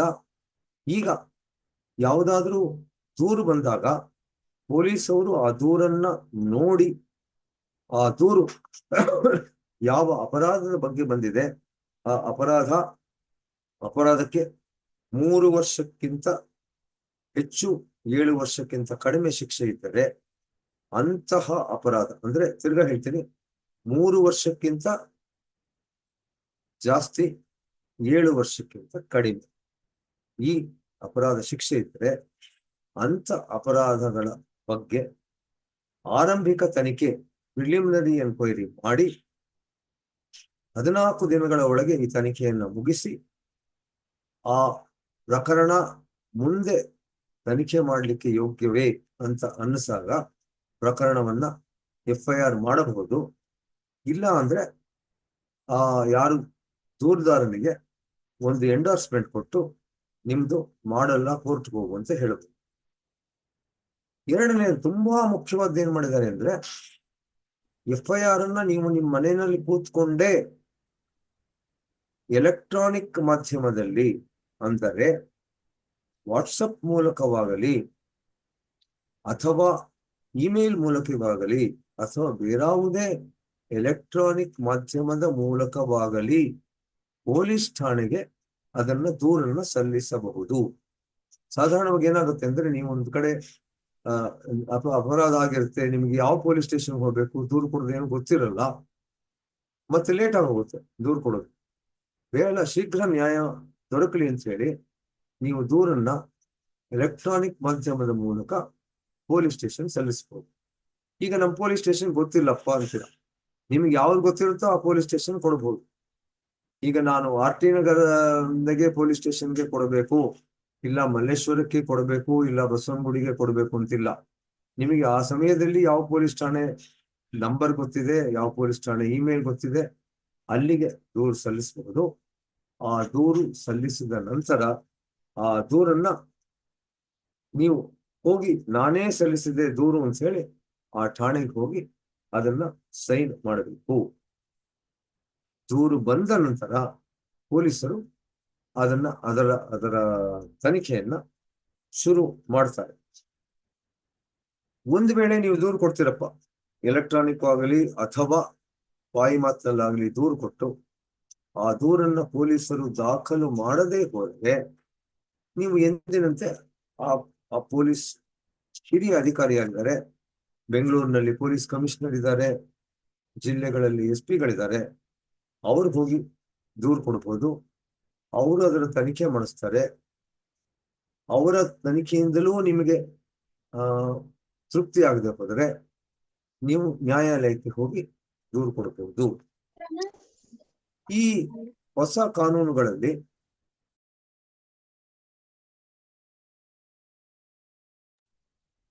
ಕಾನೂನುಗಳಲ್ಲಿ ರೇಪ್ ಹಾಗೂ ಲೈಂಗಿಕ ದೌರ್ಜನ್ಯಗಳೇನಿದೆ ಅವಕ್ಕೆ ಹೆಚ್ಚಿನ ಪ್ರಾಶಸ್ತ್ಯ ಕೊಟ್ಟಿದ್ದಾರೆ. ಆ ಒಬ್ಬ ಹೆಣ್ಣು ಮಗಳು, ಅತ್ಯಾಚಾರಕ್ಕೊಳಗಾದ ಹೆಣ್ಣು ಮಗಳು ಪೊಲೀಸ್ ಸ್ಟೇಷನ್ಗೆ ಏನು ಬಂದು ದೂರು ಕೊಡಬೇಕು ಅಂತ ಇಲ್ಲ, ಆಕೆ ತನ್ನ ಮನೆಯಿಂದಲೇ ದೂರು ಕೊಡಬಹುದು. ಆ ಮನೆಯಿಂದ ದೂರು ಕೊಟ್ರೆ ಅವ್ರ ಮನೆಗೆ ಒಬ್ಬ ಹೆಣ್ಣು ಮಗಳು ಪೊಲೀಸ್ ಆಫೀಸರ್ ಹೋಗಿ ಅವಳು ಆ ದೂರನ್ನ ದಾಖಲು ಮಾಡಬೇಕು. ಅದಾದ ನಂತರ ದೂರುದಾರರ ಹೇಳಿಕೆಯನ್ನು ಮಹಿಳಾ ಮ್ಯಾಜಿಸ್ಟ್ರೇಟ್ ಒಬ್ಬರು ಮಾಡ್ಕೋಬೇಕು. ಆ ದೂರನ್ನ ವಿಡಿಯೋಗ್ರಾಫ್ ಮಾಡಬೇಕು ಮತ್ತು ಆ ದೂರನ್ನ ತಕ್ಷಣವೇ ಅದನ್ನ ತನಿಖೆ ಮಾಡಬೇಕು. ಆ ದೂರುದಾರಳನ್ನ ಆಸ್ಪತ್ರೆಗೆ ಕರೆದುಕೊಂಡು ಹೋಗ್ಬೇಕು. ಮುಂದಿನ ತನಿಖೆ ಆದಷ್ಟು ಬೇಗ ಮಾಡಬೇಕು. ಇನ್ನೊಂದೇನಿದೆ ಅಂದ್ರೆ ಇಲ್ಲಿ ಮಕ್ಕಳ ಬಗ್ಗೆನೂ ಇದೇ ರೀತಿ ಇದೆ. ಮಕ್ಕಳ ಮೇಲಾದಂತಹ ದೌರ್ಜನ್ಯ, ಹೆಣ್ಣು ಮಕ್ಕಳ ಮೇಲಾದ ದೌರ್ಜನ್ಯ, ಇವೆಲ್ಲ ಹೀಗೆ ಇದೆ. FIR ಇಷ್ಟು ದಿವಸ ಏನಿತ್ತು ಅಂದ್ರೆ ಒಂದೇ ಜಾಗದಲ್ಲಿ ಸಲ್ಲಿಸಬೇಕು ಅಂತಿತ್ತು. ಈಗ FIR ನಾವು ಬೆಂಗಳೂರಿಂದ ಇವತ್ತು ನಾವು ಕಾಶಿಗೆ ಹೋಗಿದ್ದೀನಿ. ಬೆಂಗಳೂರಿನಲ್ಲಿ ನನ್ನ ಮನೆ ನುಗ್ಗಿ ಯಾರೋ ಕಳ್ತನ ಮಾಡಿದ್ದಾರೆ ಅಂತ ನಂಗೆ ಫೋನ್ ಬಂತು. ನಾನು ಕಾಶಿನಲ್ಲೇ ನನ್ನ ದೂರನ್ನ ದಾಖಲು ಮಾಡಬಹುದು. ಅವರು 0 FIR ಅಂತ ಮಾಡಿ ನನ್ನ ದೂರನ್ನ ಬೆಂಗಳೂರು ಕಳಿಸ್ತಾರೆ. ಬೆಂಗಳೂರವರು ಅದನ್ನ ತನಿಖೆ ಮಾಡ್ತಾರೆ. ನೆಕ್ಸ್ಟ್ ತನಿಖೆ, ನಾವು ದೂರು ಕೊಟ್ಟಿವಿ, ಆ ದೂರು ಮೂಲಕ ಯಾವುದಾದರೂ 7 ವರ್ಷಕ್ಕಿಂತ ಹೆಚ್ಚಿನ ಅಪರಾಧ ಆಗಿದೆ ಅಂತ ಗೊತ್ತಾದ್ರೆ ಪೊಲೀಸರು ತಕ್ಷಣ ಸ್ಥಳಕ್ಕೆ ಹೋಗ್ಬೇಕು. ಆ ಸ್ಥಳದ ಪಂಚನಾಮೆ ಏನಿದೆ ಅದನ್ನ ವಿಡಿಯೋಗ್ರಾಫ್ ಮಾಡಬೇಕು. ಇಷ್ಟು ದಿವಸ ಅದಿರ್ಲಿಲ್ಲ. ಇಷ್ಟು ದಿವಸ ಪಂಚನಾಮೆ ನಾವು ಬರ್ಕೋತಾ ಇದ್ವಿ ಇಬ್ಬರು ಪಂಚರ ಮುಂದೆ. ಈಗ ವಿಡಿಯೋಗ್ರಾಫ್ ಮಾಡಬೇಕು. ಆ ನಂತರ ಆ ವಿಡಿಯೋಗ್ರಾಫ್ ಜೊತೆಗೆ ಅಪರಾಧ ಸ್ಥಳಕ್ಕೆ ಸೀನ್ ಆಫ್ ಕ್ರೈಮ್ ಆಫೀಸರ್ ಇಟ್ಟಿದ್ದಾರೆ, ಅಂದ್ರೆ ವಿಧಿ ವಿಜ್ಞಾನ ತಜ್ಞರು. ಆ ವಿಧಿ ವಿಜ್ಞಾನ ತಜ್ಞರನ್ನ ಅಪರಾಧ ಸ್ಥಳಕ್ಕೆ ಕರ್ಕೊಂಡು ಹೋಗ್ಬೇಕು. ಅವರು ಆ ಅಪರಾಧವನ್ನ ಸ್ಥಳವನ್ನ ವಿಡಿಯೋಗ್ರಾಫ್ ಮಾಡ್ತಾರೆ. ಆಮೇಲೆ ಇನ್ನೊಂದು ಹೊಸದೇನ್ ಮಾಡಿದ್ದಾರೆ ಅಂದ್ರೆ, ಯಾವುದಾದರೂ 10 ವರ್ಷಕ್ಕಿಂತ ಹೆಚ್ಚು ಶಿಕ್ಷೆ ಇರುವಂತಹ ಅಪರಾಧ ಆದರೆ ಆ ಅಪರಾಧಗಳ ಸಾಕ್ಷಿಗಳೇನಿರ್ತಾರೆ ಅವರ ಸ್ಟೇಟ್ಮೆಂಟ್ಗಳನ್ನ, ಹೇಳಿಕೆಗಳನ್ನ ನ್ಯಾಯಾಧೀಶರು, ಮ್ಯಾಜಿಸ್ಟ್ರೇಟ್ ಮಾಡಬೇಕು ಅಂತ ಇರುತ್ತೆ. ಇನ್ನೊಂದು ತುಂಬಾ ಮುಖ್ಯವಾದಿದೆ. ಇಲ್ಲಿ ಹಿರಿಯರು, ನನ್ನಂತ 60 ವರ್ಷಕ್ಕಿಂತ ಮೇಲ್ಪಟ್ಟ ಹಿರಿಯರು ನಾವು ಸಾಕ್ಷಿಗಳಾಗಿ ಪೊಲೀಸ್ ಸ್ಟೇಷನ್ಗೆ ಹೋಗೋ ಹಾಗಿಲ್ಲ. ನಾವು ಏನಾದ್ರೂ ಸಾಕ್ಷ್ಯ ಕೊಡಬೇಕಾದ್ರೆ ನಮ್ಮ ಮನೆಗೆ ಬಂದ್ಬೇಕು ಪೊಲೀಸ್ ಅಧಿಕಾರಿ, ನಮ್ಮ ಮನೆಗೆ ಬಂದು ನಮ್ಮ ಹೇಳಿಕೆ ತಗೊಂಡು. ಅದೇ ರೀತಿ ಹೆಣ್ಣು ಮಕ್ಕಳಿಗೂ ಪೊಲೀಸ್ ಸ್ಟೇಷನ್ಗೆ ಸಾಕ್ಷಿ ಕೊಡುವಂತ ಕರೆಯೋ ಹಾಗಿಲ್ಲ. ಅವರ ಸಾಕ್ಷ್ಯನು ಅವರ ಮನೆಗೆ ಹೋಗಿ ತಗೋಬೇಕು. ಎರಡನೇದು, ನನ್ನಂತ 60 ವರ್ಷ ಮೇಲ್ಪಟ್ಟ ವ್ಯಕ್ತಿ ಅಥವಾ ಯಾರಿಗಾದ್ರೂ ಅಪಹರಿತ ಅಂದ್ರೆ ಅಂಗವಿಕಲರು ಅಂತವ್ರು ಇರ್ತಾರಲ್ಲ, ಅಂತ ಅವರನ್ನ ಅರೆಸ್ಟ್ ಮಾಡೋ ಹಾಗಿಲ್ಲ. ತಿರ್ಗಾ ಹೇಳ್ತೀನಿ, 60 ವರ್ಷಕ್ಕಿಂತ ಮೇಲ್ಪಟ್ಟು ಇರುವಂತಹ ವ್ಯಕ್ತಿಗಳು, ಅಂಗ ನ್ಯೂನತೆಗಳಿದೆಯಲ್ಲ ಅಂಥವ್ರು, ದಿವ್ಯಾಂಗರು ಅಂತ ಏನ್ ಕರಿತೀವಿ, ದಿವ್ಯಾಂಗರು, ಅವರನ್ನ ಅರೆಸ್ಟ್ ಮಾಡೋ ಹಾಗಿಲ್ಲ. ಮಾಡಬೇಕಾದರೆ DYSP ಅವರ ಅನುಮತಿ ಪಡೆದೇ ಮಾಡಬೇಕು. ಇದನ್ನು ತುಂಬಾ ಗಮನವಿಟ್ಟು ನಾವು ತಿಳ್ಕೊಬೇಕು. ಮತ್ತೆ ಯಾರನ್ನೇ ಆಗ್ಲಿ ಅರೆಸ್ಟ್ ಮಾಡ್ಬಿಟ್ರೆ ಪೊಲೀಸರು ತತ್ಕ್ಷಣವೇ ಅಂದ್ರೆ 24 ಗಂಟೆಗಳ ಒಳಗಡೆ ಅವ್ರಿಗೆ ಅರೆಸ್ಟ್ ಮಾಡಿದೀವಿ ಅಂತ ಅವರ ಸಂಬಂಧಿಕರಿಗೆ ಹೇಳಬೇಕು, ಅವರ ಮನೆಯವ್ರಿಗೆ ಹೇಳಬೇಕು, ಡಿಸ್ಟ್ರಿಕ್ಟ್ ಮ್ಯಾಜಿಸ್ಟ್ರೇಟ್ ಹೇಳಬೇಕು. ಎಲ್ಲಕ್ಕಿಂತ ಹೆಚ್ಚಾಗಿ ಅವತ್ತೇ ಸಾಯಂಕಾಲ ಆಯಾ ಪೊಲೀಸ್ ಸ್ಟೇಷನ್ನಿನ ಫಲಕದಲ್ಲಿ, ಆಯಾ ಪೊಲೀಸ್ ಸ್ಟೇಷನ್ನಿನ ವೆಬ್ಸೈಟ್ನಲ್ಲಿ, ಆಯಾ ಡಿಸ್ಟ್ರಿಕ್ಟು, ಆಯಾ ಕಮಿಷನರೇಟು ವೆಬ್ಸೈಟ್ಗಳೇನಿದೆ, ವೆಬ್ಸೈಟ್ನಲ್ಲಿ ಇಂಥವ್ರನ್ನ ಅರೆಸ್ಟ್ ಮಾಡಿದೀವಿ, ಅವರ ವಯಸ್ಸು, ಅವರ ವಿಳಾಸ, ಯಾತಕ್ಕಾಗಿ ಅವರನ್ನ ಅರೆಸ್ಟ್ ಮಾಡಿದೀವಿ ಅಂತ ತಿಳಿಸಲೇಬೇಕು. ಹೀಗಾಗಿ ಪೊಲೀಸರು ಸುಮ್ಮನೆ ಬಂದು ಕರ್ಕೊಂಡೋಗಿ ಪೊಲೀಸ್ ಸ್ಟೇಷನ್ ಕೂರ್ಸೋ ಹಾಗಿಲ್ಲ. ಯಾವನ್ನೇ ಕರ್ಕೊಂಡು ಹೋದ್ರು, ಯಾತಕ್ಕೆ ಕರ್ಕೊಂಡು ಹೋದ್ರು ಅಂತ ಹೇಳಬೇಕು. ನೆಕ್ಸ್ಟ್ ನಮ್ಮ ಮನೆಗೆ ಪೊಲೀಸರು ಶೋಧನೆಗೆ ಅಂತ ಬಂದಾಗ ಆ ಶೋಧನೆ ಮಾಡುವ ಕಂಪ್ಲೀಟ್ ಪ್ರಕ್ರಿಯೆ ಅದನ್ನ ವಿಡಿಯೋ ರೆಕಾರ್ಡ್ ಮಾಡಬೇಕು. ಯಾಕಂದ್ರೆ ಎಷ್ಟೋ ಸಲ ಏನಾಗುತ್ತೆ ಅಂದ್ರೆ ಕೆಲವು ಸಲ ಕೆಲವು ವಸ್ತುಗಳನ್ನ ಪೊಲೀಸರೇ ಇಟ್ಬಿಟ್ಟು ಇವ್ರ ಮನೇಲಿ ಸಿಕ್ತು ಅಂತ ಹೇಳ್ಬಿಡ್ತಾರೆ. ಅದು ಆಗಬಾರ್ದು ಅಂತ ಹೇಳಿ ಕಂಪ್ಲೀಟ್ ಪ್ರಕ್ರಿಯೆ ವಿಡಿಯೋ ರೆಕಾರ್ಡ್ ಆಗ್ಬೇಕು. ಇಬ್ಬರು ಸ್ವತಂತ್ರ ವಿಟ್ನೆಸ್ಗಳು, ಸಾಕ್ಷಿಗಳ ಮುಂದೆ ಮನೆಯ ಸರ್ಚ್ ಮಾಡಬೇಕು. ಮತ್ತೆ ಆ ವಿಡಿಯೋ ಮಾಡ್ತೀವಲ್ಲ ನಾವು, ಸರ್ಚ್ ಪೊಲೀಸರು ವಿಡಿಯೋ ಮಾಡಿದ ತಕ್ಷಣ ಆ ರೆಕಾರ್ಡಿಂಗ್ ಅನ್ನ 48 ಗಂಟೆಗಳ ಒಳಗೆ, ಅಂದ್ರೆ 2 ದಿವಸದ ಒಳಗಡೆ ಮ್ಯಾಜಿಸ್ಟ್ರೇಟ್ ಕೊಟ್ಟು ಕಳಿಸ್ಬೇಕು. ಅಂದ್ರೆ ಅದನ್ನ ತಿರ್ಗಾ ಮಾರ್ಚ್ ಮಾಡಕ್ಕಾಗಲ್ಲ. ಆಮೇಲೆ ಅರೆಸ್ಟ್ ಮಾಡಿದ ವ್ಯಕ್ತಿಗಳು ಇವರಿಗೆ ಮೆಡಿಕಲ್ ಎಕ್ಸಾಮ್ಗೆ ತಕ್ಷಣ ಕಳಿಸ್ಬೇಕು.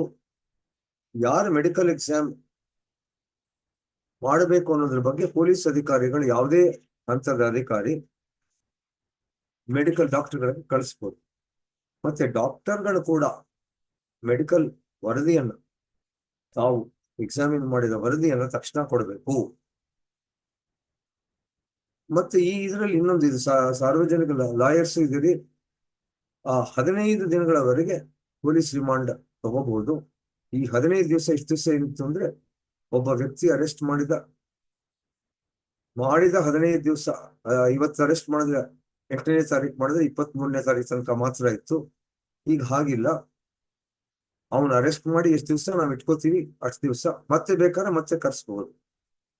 ಇದರಿಂದ ತನಿಖೆಯಲ್ಲಿ ಹೊಸ ಮ್ಯಾಟರ್ ಬಂದ್ರೆ ಪ್ರತಿಯೊಂದು ಅದನ್ನ ಮತ್ತೆ ಅವರನ್ನ ಕರ್ಸ್ಬಹುದು. ಇಲ್ಲಿ ಇನ್ನೊಂದು ಗುರುತರ ಏನ್ ಮಾಡಿದ್ದಾರೆ ಅಂದ್ರೆ, ಒಬ್ಬ ಆರೋಪಿ ಅವನು ಕ್ರೈಮ್ನಿಂದ ಪಡೆದಂತಹ ಸ್ವತ್ತೇನಿದೆ, ಪ್ರಾಪರ್ಟಿ ಏನಿದೆ, ಆ ಪ್ರಾಪರ್ಟಿನ ಅಟ್ಯಾಚ್ ಮಾಡೋದು, ಅಂದ್ರೆ ಮುಟ್ಟುಗೋಲು ಹಾಕಬಹುದು. ಇದನ್ನ ತನಿಖಾಧಿಕಾರಿನೇ ಮಾಡಬಹುದು.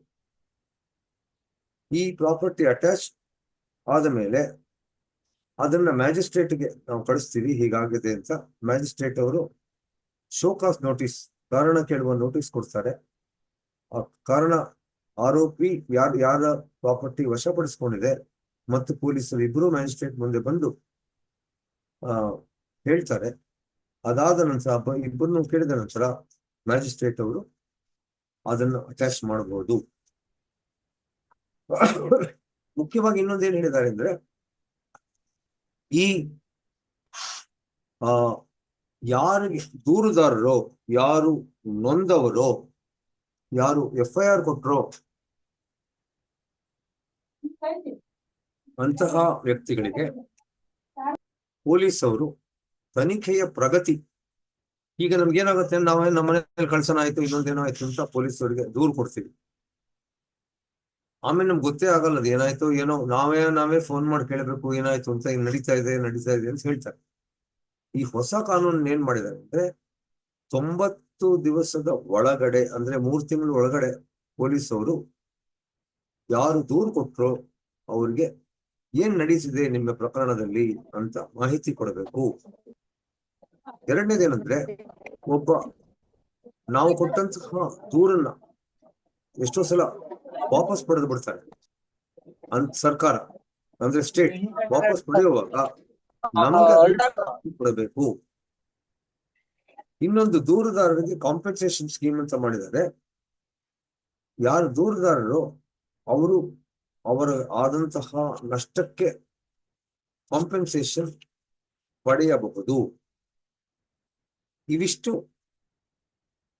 ನಮ್ಮ ಈ ಹೊಸ ಕಾನೂನುಗಳ, ಇಲ್ಲಿ ವಿದ್ಯಾರ್ಥಿಗಳು ಇದ್ದೀರಿ, ವಕೀಲರು ಇದ್ದೀರಿ, ಹೀಗಾಗಿ ಇವಿಷ್ಟು ಈ 3 ಹೊಸ ಕಾನೂನುಗಳ ಮತ್ತೆ ಇನ್ನೊಂದು ಇಂಡಿಯನ್ ಎವಿಡೆನ್ಸ್ ಆಕ್ಟ್ ಅಂತ ಹೇಳಿದೆ, ಭಾರತೀಯ ಸಾಕ್ಷ್ಯ ಅಧಿನಿಯಮ, BSA ಸಾಕ್ಷ್ಯ ಅಧಿನಿಯಮದಲ್ಲಿ ಬೇಗನೆ ನಾವು ಆರೋಪಿ ಬರ್ಲಿಲ್ಲ ಅಥವಾ ಸಾಕ್ಷಿ ಬರ್ಲಿಲ್ಲ ಅಂತ ಹೇಳಿ ಅದು ಪ್ರಕ್ರಿಯೆ ಡಿಲೇ ಆಗ್ತಾ ಇತ್ತು. ಈಗ ಡಿಲೇ ಆಗದ ಹಾಗೆ ನೋಡ್ಕೊಳ್ಳಕ್ಕೆ ವಿಡಿಯೋ ಕಾನ್ಫರೆನ್ಸಿಂಗ್ ಫೆಸಿಲಿಟಿ ಮಾಡಿದ್ದಾರೆ. ವಿಡಿಯೋ ಕಾನ್ಫರೆನ್ಸಿಂಗ್ ಮೂಲಕ ಈ ಡಿಲೇ ತಪ್ಪಿಸಬಹುದು. ಪೊಲೀಸರಿಗೆ ನೀವು ಇಷ್ಟು ದಿವಸದಲ್ಲಿ ತನಿಖೆ ಮುಗಿಸ್ಬೇಕು ಅಂತ ಹೇಗಿದೆಯೋ, ಮ್ಯಾಜಿಸ್ಟ್ರೇಟ್ಗಳಿಗೆ ಇಷ್ಟು ದಿವಸದಲ್ಲಿ ನೀವು ವಿಚಾರಣೆ ಮುಗಿಸ್ಬೇಕು ಅಂತ ಕೂಡ ಒಂದು ಕಾಲಮಿತಿ ಹಾಕಿದ್ದಾರೆ. ಈ ಕಾಲಮಿತಿ ಹಾಕಿರೋದ್ರಿಂದ ಡೇಟ್ ಬೈ ಡೇಟ್ ಅಂತ, ಈ ಡೇಟ್ ಆಯ್ತು, ಇನ್ನು ಮುಂದಿನ ಡೇಟ್ ಆದ್ರೆ ಮುಂದಿನ ಡೇಟ್ ಇಲ್ಲ, ಆದಷ್ಟು ಬೇಗನೆ ಕ್ರಿಮಿನಲ್ ಪ್ರಕರಣಗಳು ಬೇಗನೆ ನ್ಯಾಯಾಲಯ ಇತ್ಯರ್ಥ ಮಾಡೋ ಹಾಗೆ ಮಾಡಿದ್ದಾರೆ. ಇವು ಈ ಹೊಸ ಕ್ರಿಮಿನಲ್ ಲಾಗಳ ಬಹಳ ಮುಖ್ಯ ಪಾಯಿಂಟ್ಗಳು ಇವು ಆಗಿದೆ. ಈ ನಮ್ಗೆ ಇನ್ನೂವರೆಗೆ ಈ ಕ್ರಿಮಿನಲ್ ಪ್ರೊಸೀಜರ್ ಹೊಸ ಕಾನೂನುಗಳದ್ದು ಹೇಗಿದೆ ಅಂತ ಇನ್ನೂ ಗೊತ್ತಾಗಿಲ್ಲ. ಈಗ ಮೊನ್ನೆ ಅಷ್ಟೇ ಚಂಡೀಗಢದಲ್ಲಿ ನಮ್ಮ ಪ್ರಧಾನಮಂತ್ರಿಯವರು ಹೋಗಿ ಒಂದು ದೊಡ್ಡ ಮೀಟಿಂಗ್ ಮಾಡಿದ್ರು. ಅಲ್ಲಿ ಈ ಕಾನೂನುಗಳ ಬಗ್ಗೆ ಇರುವಂತಹ ತೊಂದರೆಗಳೇನು, ಈ ಕಾನೂನುಗಳು ಏನು ಒಳ್ಳೇದಾಗಿದೆ ಅದೆಲ್ಲ ತಿಳ್ಕೊಂಡಿದ್ದಾರೆ. ಆದ್ರೆ ನಮ್ಗಿನ್ನೂ ನಾವಿನ್ನೂ ಇದರ ಬಗ್ಗೆ ಎಫೆಕ್ಟ್ ಏನಿದೆ ಇನ್ನೂ ಹೇಳಕ್ಕಾಗಿಲ್ಲ. ಯಾಕೆಂದ್ರೆ ಇವು ಬಂದು 6 ತಿಂಗಳು ಆಗಿಲ್ಲ, 1ನೇ ತಾರೀಕು ಜುಲೈ ಬಂದಿದ್ದು. ಸೊ ಈ ಹೊಸ ಕಾನೂನು ಪ್ರಕಾರ ದಾಖಲಾದ ಪ್ರಕರಣಗಳ ನ್ಯಾಯಾಲಯದಲ್ಲಿ ವಿಚಾರಣೆಗೆ ಬಂದಿರುವಂತಹ ಸಂಖ್ಯೆ ಕಡಿಮೆ ಇದೆ ಇಡೀ ದೇಶ ತಗೊಂಡ್ರೆ. ಹಾಗಾಗಿ ಈಗಲೂ ನ್ಯಾಯಾಲಯಗಳಲ್ಲಿ ಹೆಚ್ಚಿನ ಪ್ರಮಾಣದಲ್ಲಿ 100ಕ್ಕೆ 95 ಪ್ರಕರಣಗಳು ಹಳೆ IPC ಪ್ರಕಾರ, IPC CRPC ಎವಿಡೆನ್ಸ್ ಆಕ್ಟ್ ಪ್ರಕಾರ ನಡೀತಾ ಇದೆ. ಈ ಹೊಸ ಕಾನೂನುಗಳ ಬಗ್ಗೆ ಕೇಸ್ಗಳು ರಿಜಿಸ್ಟರ್ ಆಗ್ತಿರೋದೇ ಜುಲೈ ಆದ್ಮೇಲೆ ಈಗ ಅವು ಬರ್ತಾ ಇವೆ. ಇದರದ್ದು ಎಫೆಕ್ಟ್ ಏನು ಅಂತ ನಮಗೆ ತಿಳಿಬೇಕಾದ್ರೆ ಮುಂದಿನ ವರ್ಷ 2025 ಜುಲೈ ವರೆಗೆ ನಮ್ಗೆ ಗೊತ್ತಾಗಲ್ಲ. ಆದರೆ ನ್ಯಾಯಾಲಯದಲ್ಲಿ ಏನಾಗ್ತದೆ ಗೊತ್ತಾಗಲ್ಲ. ಆದರೆ ಪೊಲೀಸ್ ಇಲಾಖೆ ಇದು ಈ ಹೊಸ ಕಾನೂನುಗಳ ಪ್ರಕಾರ ಈಗಾಗಲೇ ನಡೆಸ್ತಾ ಇವೆ. ಪ್ರಕರಣಗಳ ತನಿಖೆ, ಪ್ರಕರಣಗಳ ರಿಜಿಸ್ಟ್ರೇಷನ್ ಇವೆಲ್ಲ ನಡೆಸ್ತಾ ಇದೆ. ಇವತ್ತಿನವರೆಗೆ ತೊಂದರೆಗಳೇನು ಹೆಚ್ಚಿಗೆ ಗೊತ್ತಾಗಿಲ್ಲ ನಮಗೆ. ಸುಸೂತ್ರವಾಗಿ ನಡೀತಾ ಇದೆ ಅಂತ ಹೇಳಿ ಮೊನ್ನೆ ಚಂಡೀಗಢಲ್ಲಿ ಪ್ರಧಾನಮಂತ್ರಿಯವರು ಹೇಳಿದ್ರು. ಇಲ್ಲಿಯವರೆಗೆ ಒಂದು ವೆಲ್ ಆಯಿಲ್ಡ್ ಮಷಿನರಿ ತರ ನಡೀತಾ ಇದೆ ಅಂತ ಹೇಳಿದ್ರು. ಹಾಗಾಗಿ ಅಂತಹ ಪ್ರಮುಖ ತೊಂದರೆಗಳೇನು ಬಂದಿಲ್ಲ. ಈ ಕಾನೂನುಗಳ ಬಗ್ಗೆ ನಾನು ಕನ್ನಡದಲ್ಲಿಯೇ ತರ್ಜುಮೆ ಮಾಡಿದ್ದೀನಿ. ಭಾರತೀಯ ನ್ಯಾಯ ಸಂಹಿತೆ, BNSS ಮತ್ತು IEA ಬಗ್ಗೆ. ಅದರಲ್ಲಿ ನ್ಯಾಯ ಸಂಹಿತೆ ಬಗ್ಗೆ ಟಿಪ್ಪಣಿ, ಕಾಮೆಂಟ್ರಿ ಕೂಡ ಕೊಟ್ಟಿದ್ದೀನಿ. ಬೆಂಗಳೂರಿನ ಲಾಯರ್ಸ್ ಲಾ ಬುಕ್ ಅವರು ಅದನ್ನು ದೊಡ್ಡದಾಗಿ 3 ಸೇರಿ ಒಂದು ಪುಸ್ತಕನ ಪ್ರಕಟ ಮಾಡಿದ್ದಾರೆ. ಆದರೆ ಆ ಪುಸ್ತಕನ ನೀವು ಖರೀದಿ ಮಾಡಿ. ಇಷ್ಟು ಈ ಕಾನೂನುಗಳ ಬಗ್ಗೆ ಹೇಳಿದೆ. ಇವತ್ತಿನೊಂದು ಬರೀ ಇನಾಗುರಲ್ ಅಡ್ರೆಸ್ ಆದ್ದರಿಂದ ನಾನು ಸಂಕ್ಷಿಪ್ತವಾಗಿ ಮಾತುಗಳಾಡಿದ್ದೇನೆ. ಈ ಮುಂದಿನ 15 ದಿವಸಗಳು ಈ ಕಾರ್ಯಾಗಾರ ನಡೆಯೋದ್ರಿಂದ ಬೇರೆ ಬೇರೆ ಜನರು ನಿಮಗೆ ಹೆಚ್ಚಿಗೆ ಮಾಹಿತಿ ಕೊಡ್ತಾರೆ. ನನ್ನ ಮಾತುಗಳ ಮುಗಿಸೋ ಮುಂಚೆ ನಾನು ನಿಮ್ಮೆಲ್ಲರಿಗೂ ಹೇಳೋದಿಷ್ಟೇ, ಪೊಲೀಸ್ ಅಂದರೆ ಭಯ ಬೇಡ. ಪೊಲೀಸರು ಇರುವುದು ನಮ್ಮ ರಕ್ಷಣೆಗೆ ಅನ್ನುವುದನ್ನು ನಾವು ತಿಳ್ಕೋಬೇಕು. ನಮ್ಮ ಹಕ್ಕುಗಳೇನು ಅನ್ನೋದನ್ನು ನಾವು ತಿಳ್ಕೋಬೇಕು. ಸಂವಿಧಾನದಲ್ಲಿ ನಮ್ಗೆ ಏನು ಹಕ್ಕು ಕೊಟ್ಟಿದೆ ಅದು ನಮ್ಗೆ ಗೊತ್ತಿರಬೇಕು. ಒಬ್ಬ ಉತ್ತಮ ನಾಗರಿಕನಾಗಿ ನಾವು ಹೆಂಗ್ ಮಾಡಬೇಕು, ನಮ್ಮ ಹಕ್ಕುಗಳು ಹೇಗೆ ಗೊತ್ತಿರಬೇಕು, ನಮ್ಮ ಡ್ಯೂಟಿ ಜವಾಬ್ದಾರಿ ಕೂಡ ನಮ್ಗೆ ಗೊತ್ತಿರಬೇಕು.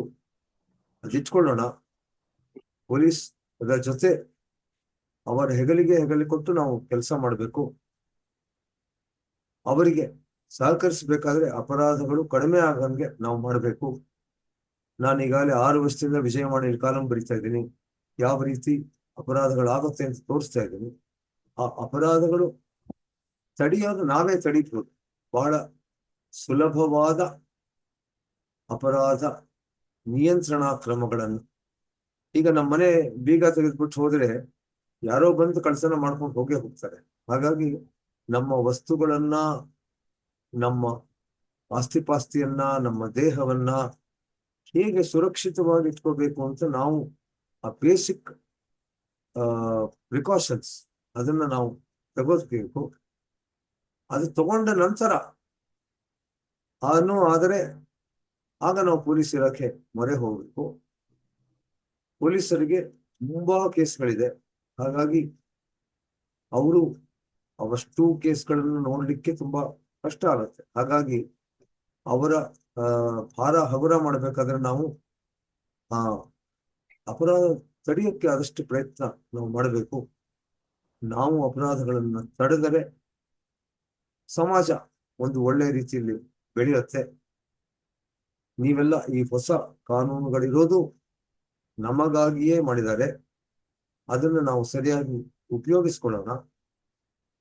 ಅಪರಾಧಗಳು ಆದ ಮೇಲೆ ಅದನ್ನ ಪತ್ತೆ ಮಾಡಿ ಅಪರಾಧಿಗೆ ಶಿಕ್ಷೆ ಕೊಡಿಸೋಕ್ಕಿಂತ ಅಪರಾಧಗಳೇ ಆಗದಂಗೆ ನೋಡಿಕೊಂಡರೆ, ಅಪರಾಧಗಳೇ ಆಗೋದೇ ಇಲ್ಲ ಅಂತ ಹೇಳಲ್ಲ, ಹಾಗೇ ಆಗುತ್ತೆ. ಸಮಾಜ ಇರೋ ತನಕ ಅಪರಾಧ ಆಗುತ್ತೆ. ಇಲ್ಲದೆ ಹೋದ್ರೆ 2500 ವರ್ಷಗಳ ಹಿಂದೆ ಹಮ್ಮುರಾಬಿ ಅಂತ ಅವನೇ ಕಾನೂನು ಮಾಡ್ತಾನೆ ಇರ್ಲಿಲ್ಲ. ಎಲ್ಲರೂ ಸರಿಯಾಗಿ ನಡ್ಕೊಂಡ್ಬಿಟ್ಟಿದ್ರೆ ಕಾನೂನುಗಳೇ ಬೇಕಾಗಿರ್ಲಿಲ್ಲ. ಕೆಲವರು ಹೀಗೆ ಹೋಗ್ತಾರೆ, ಕೆಲವರು ಹಾಗೆ ಹೋಗ್ತಾರೆ. ಹಾಗಾಗಿ ಅಪರಾಧಗಳು ಆಗುತ್ತೆ. ಆಗೋಕ್ಕೆ ಪೊಲೀಸರು ಪತ್ತೆ ಮಾಡ್ತಾರೆ.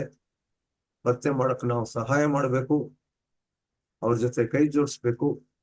ಹೊಸ ಕಾನೂನುಗಳು ಚೆನ್ನಾಗಿ ನಡೆಯೋ ಹಾಗೆ ನೋಡ್ಕೊಳ್ಳಿ. ಈ ಮುಂದಿನ 15 ದಿವಸಗಳ ಕಾರ್ಯಾಗಾರದಲ್ಲಿ ನಿಮಗೆ ಬೇರೆ ಬೇರೆ ಸಂಪನ್ಮೂಲ ವ್ಯಕ್ತಿಗಳು ಬಂದು ಹೊಸ ವಿಷಯಗಳ ಬಗ್ಗೆ ಹೇಳ್ತಾರೆ. ಅದನ್ನು ತಿಳ್ಕೊಳ್ಳಿ. ಇವತ್ತು ನನಗೆ ಇಲ್ಲಿ ಬಂದು ನಿಮ್ಮ ಜೊತೆ ಮಾತಾಡಕ್ಕೆ ಅನುಕೂಲ ಮಾಡಿಕೊಟ್ಟಿದ್ದಕ್ಕೆ ನಿಮ್ಮೆಲ್ಲರಿಗೂ ನಾನು ವಂದಿಸ್ತೀನಿ. ಮತ್ತೆ ಸಾಮಾನ್ಯ ಜನರಿಗಾಗಿ ಕ್ರಿಮಿನಲ್ ಕಾನೂನು ಅಂತ ಹೇಳಿ ನಾನು ಕನ್ನಡದಲ್ಲಿ ಒಂದು ಪುಸ್ತಕವನ್ನು ಬರೆದಿದ್ದೀನಿ.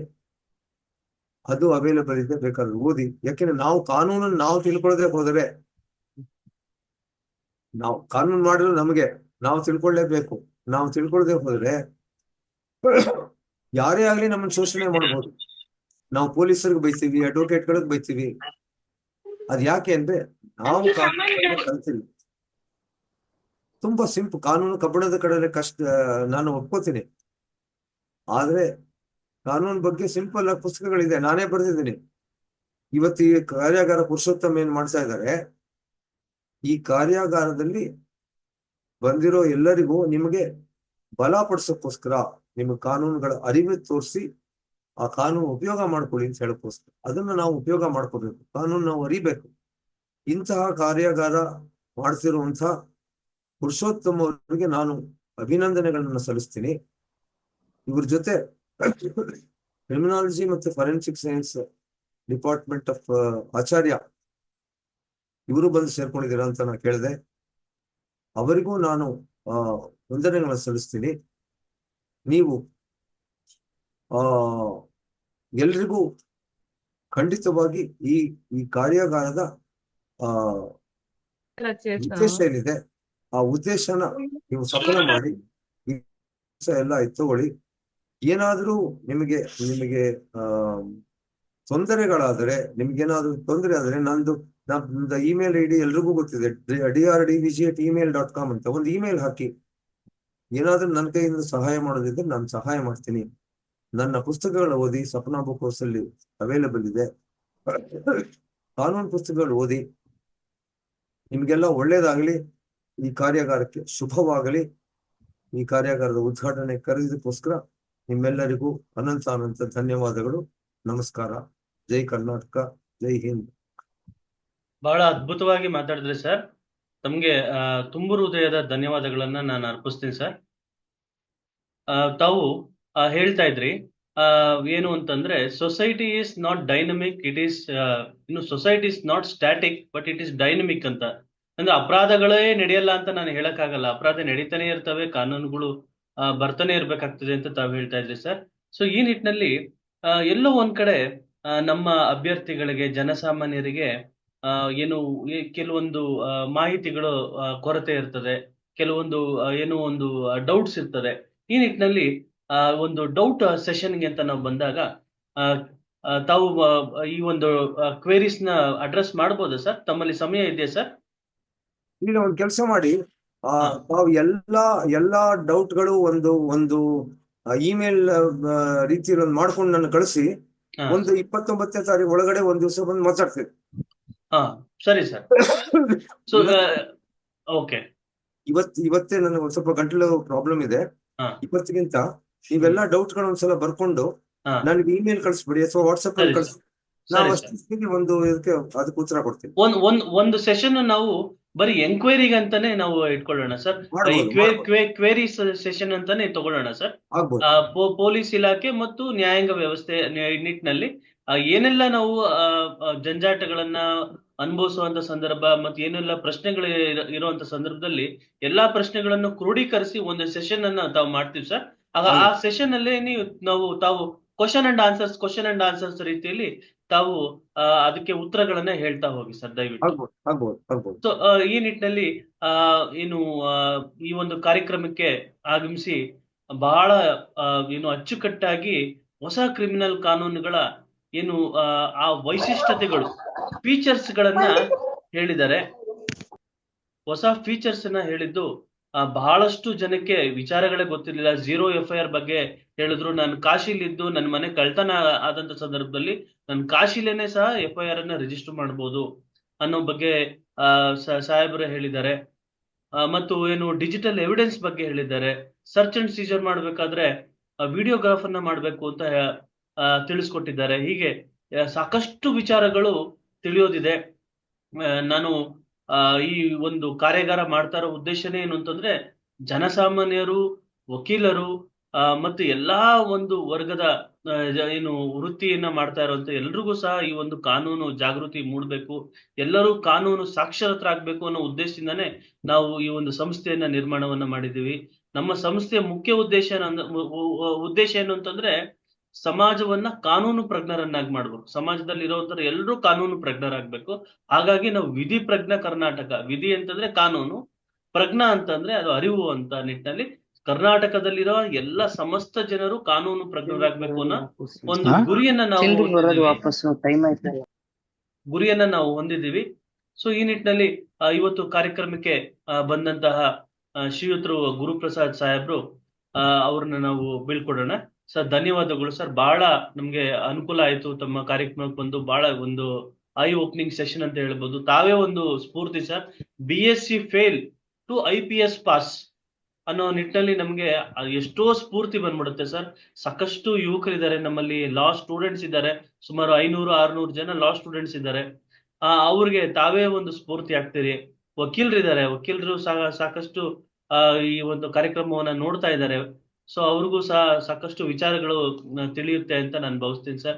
ಇವತ್ತಿಗೆ ಆಚಾರ್ಯ ಕಾಲೇಜಿನವರು, Acharya group of institutions, department of criminology and forensic science ಅವರು ಸಹ ಈ ಒಂದು ಕಾರ್ಯಾಗಾರಕ್ಕೆ ಅವರು ಸಹ ಒಂದು ನಮ್ಮ ಜೊತೆ ಒಂದು ಕೊಲಾಬ್ರೇಷನ್ ಮಾಡ್ಕೊಂಡಿದ್ದಾರೆ ಸರ್. ಜೈಪುರ್ ರಾಜಸ್ಥಾನ್ ಅಲ್ಲಿರುವಂತ ಒಂದು ವಿಧಿಶಾಲಾ ಅಂತ ಒಂದು ಲೀಗಲ್ ಸರ್ವಿಸ್ ಆರ್ಗನೈಸೇಷನ್ ಅವರು ಸಹ ಈ ಒಂದು ಕಾರ್ಯಾಗಾರಕ್ಕೆ ಒಂದು ಸಹಕಾರವನ್ನ ನೀಡ್ತಾ ಇದ್ದಾರೆ ಸರ್. ಸೊ ಈ ನಿಟ್ಟಿನಲ್ಲಿ ಸಾಕಷ್ಟು ಒಂದು ಏನು ಪ್ರಬುದ್ಧ ವ್ಯಕ್ತಿಗಳು ಈ ಒಂದು ಕಾರ್ಯಾಗಾರಕ್ಕೆ ಬಂದು ತಮ್ಮ ಒಂದು ಅನಿಸಿಕೆಯನ್ನ ಹಂಚ್ಕೋತಾರೆ. ತಾವು ಹೇಳ್ತಾ ಇದ್ರೆ ಪೊಲೀಸ್ ಅಂದ್ರೆ ಭಯ ಪಡಬೇಡಿ, ಪೊಲೀಸಿಂಗ್ ಆ ಒಂದು ಪೊಲೀಸಿಂಗ್ ಡೆಫಿನೇಷನ್ ಅನ್ನ ತಾವು ಎಕ್ಸ್ಟೆಂಡ್ ಮಾಡ್ತಾ ಏನು ಫ್ರೆಂಡ್ಲಿ ಪೊಲೀಸಿಂಗ್ ಬಗ್ಗೆ ತಾವು ಸಹ ಹೇಳಿದ್ರಿ, ಇನ್ನು ಸ್ನೇಹಿತರಾಗಿರ್ಬೇಕು ಅಂತ ಹೇಳಿ. ಸೊ ಹಾಗೆ ಕಾನೂನು, ಕೋರ್ಟು, ಮುಂಚೆ ಎಲ್ಲ ಏನು ಕೋರ್ಟು, ಪೊಲೀಸು, ಹಾಸ್ಪಿಟಲ್ ಈ 3 ಸ್ಥಳಕ್ಕೆ ಕಾಲಿಡಬಾರ್ದು ಅಂತ ಒಂದು ಏನು ಬಂದ್ಬಿಟ್ಟಿತ್ತು, ಒಂದು ನಾಣ್ಣುಡಿ ಬಂದ್ಬಿಟ್ಟಿತ್ತು. ಪೊಲೀಸು, ಏನು ಕೋರ್ಟು ಮತ್ತು ಹಾಸ್ಪಿಟಲ್ ಈ 3 ಜಾಗಕ್ಕಿಂತ ಆದಷ್ಟು ದೂರ ಇರು ಅಂತ ಹೇಳಿ. ಸೊ ಈ ನಿಟ್ಟಿನಲ್ಲಿ ನಾವು ಆರೋಗ್ಯದ ಕಡೆ ಒಂದು ಜಾಗೃತಿಯನ್ನ ಮೂಡಿಸ್ಕೊಳ್ಳುವಂಥದ್ದು ಬೇಕಾಗ್ತದೆ, ಕಾನೂನು ಜಾಗೃತಿಯನ್ನ ಮೂಡಿಸ್ಕೊಳ್ಳುವಂಥದ್ದು ಬೇಕಾಗ್ತದೆ, ಮತ್ತು ಪೊಲೀಸ್ ವ್ಯವಸ್ಥೆಯನ್ನ ಅರ್ಥ ಮಾಡ್ಕೊಳ್ಳುವಂಥದ್ದು ನಮ್ಗೆ ಅದು ಅನಿವಾರ್ಯವಾಗ್ತದೆ. ಸೊ ಈ ನಿಟ್ಟಿನಲ್ಲಿ ಈ ಒಂದು ಸಂಸ್ಥೆ ಈ ಕೆಲಸವನ್ನ ಮಾಡ್ತಾ ಇದ್ದು, ಈ ಒಂದು ಕಾರ್ಯಕ್ರಮಕ್ಕೆ ಬಂದಂತ ಎಲ್ಲಾ ಪಾರ್ಟಿಸಿಪೆಂಟ್ಸ್ ಅವ್ರಿಗೂ ಸಹ ಧನ್ಯವಾದಗಳನ್ನ ಅರ್ಪಿಸ್ತಾ ಇದ್ದೀನಿ.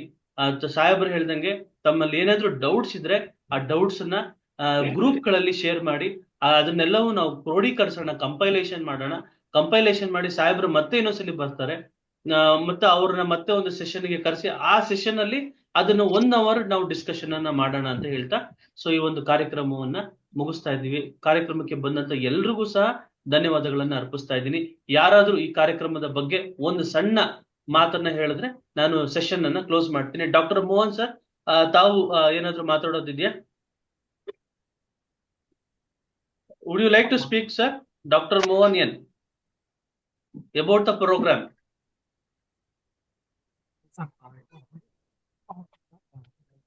Dr. Mohan N. Anybody? Sridhar sir, you want to speak sir? ನಮಸ್ಕಾರ ಸರ್. ನಮಸ್ಕಾರ, ಮಾತಾಡಿ.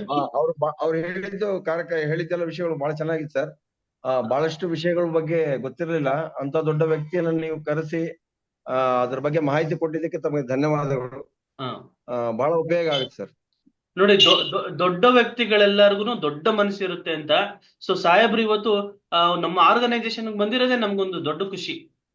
ಸೊ ಈ ನಿಟ್ಟಿನಲ್ಲಿ ನಾವು ತುಂಬಾ ಹಂಬಲ್ ಆಗಿ ಇರ್ಬೇಕಾಗ್ತದೆ, ಅವ್ರಿಗೆ ಬಹಳ ಕೃತಜ್ಞತೆಯಿಂದ ಇರ್ಬೇಕಾಗ್ತದೆ. ನಾವು ಅವ್ರಿಗೆ ಸದಾಕಾಲ ಕೃತಜ್ಞರಾಗಿರ್ತೀವಿ ಅಂತ ಹೇಳ್ತಾ ಈ ಒಂದು ಕಾರ್ಯಕ್ರಮಕ್ಕೆ ನಾನು ಈಗ ಅದನ್ನ ಮುಕ್ತಾಯಗೊಳಿಸ್ತಾ ಇದ್ದೀನಿ, ಈ ಒಂದು ಸೆಷನ್ ಮುಕ್ತಾಯಗೊಳಿಸ್ತಾ ಇದ್ದೀನಿ. ಮುಂದಿನ ತರಗತಿಗಳು ವೇಳಾಪಟ್ಟಿಯನ್ನ ನಾನು ಗ್ರೂಪ್ಗಳಲ್ಲಿ ಶೇರ್ ಮಾಡಿದ್ದೀನಿ. ಸಾಕಷ್ಟು ವಿಚಾರಗಳ ಬಗ್ಗೆ ನಾವು ಮುಂದಿನ ತರಗತಿಗಳಲ್ಲಿ ತಿಳ್ಕೊಳ್ಳೋಣ ಅಂತ ಹೇಳ್ತಾ ಇವತ್ತಿನ ಕಾರ್ಯಕ್ರಮವನ್ನು ಮುಗಿಸ್ತಾ ಇದ್ದೀವಿ ಸರ್. ಧನ್ಯವಾದಗಳು ಸರ್. ಧನ್ಯವಾದ. Thank you sir. ಸರ್ ತಾವು ಹೊರಡ್ಬೋದು ಸರ್. ಮಾತಾಡಿ ಮೇಡಮ್. ಹಲೋ. ಮಾತಾಡಿ ಮೇಡಮ್.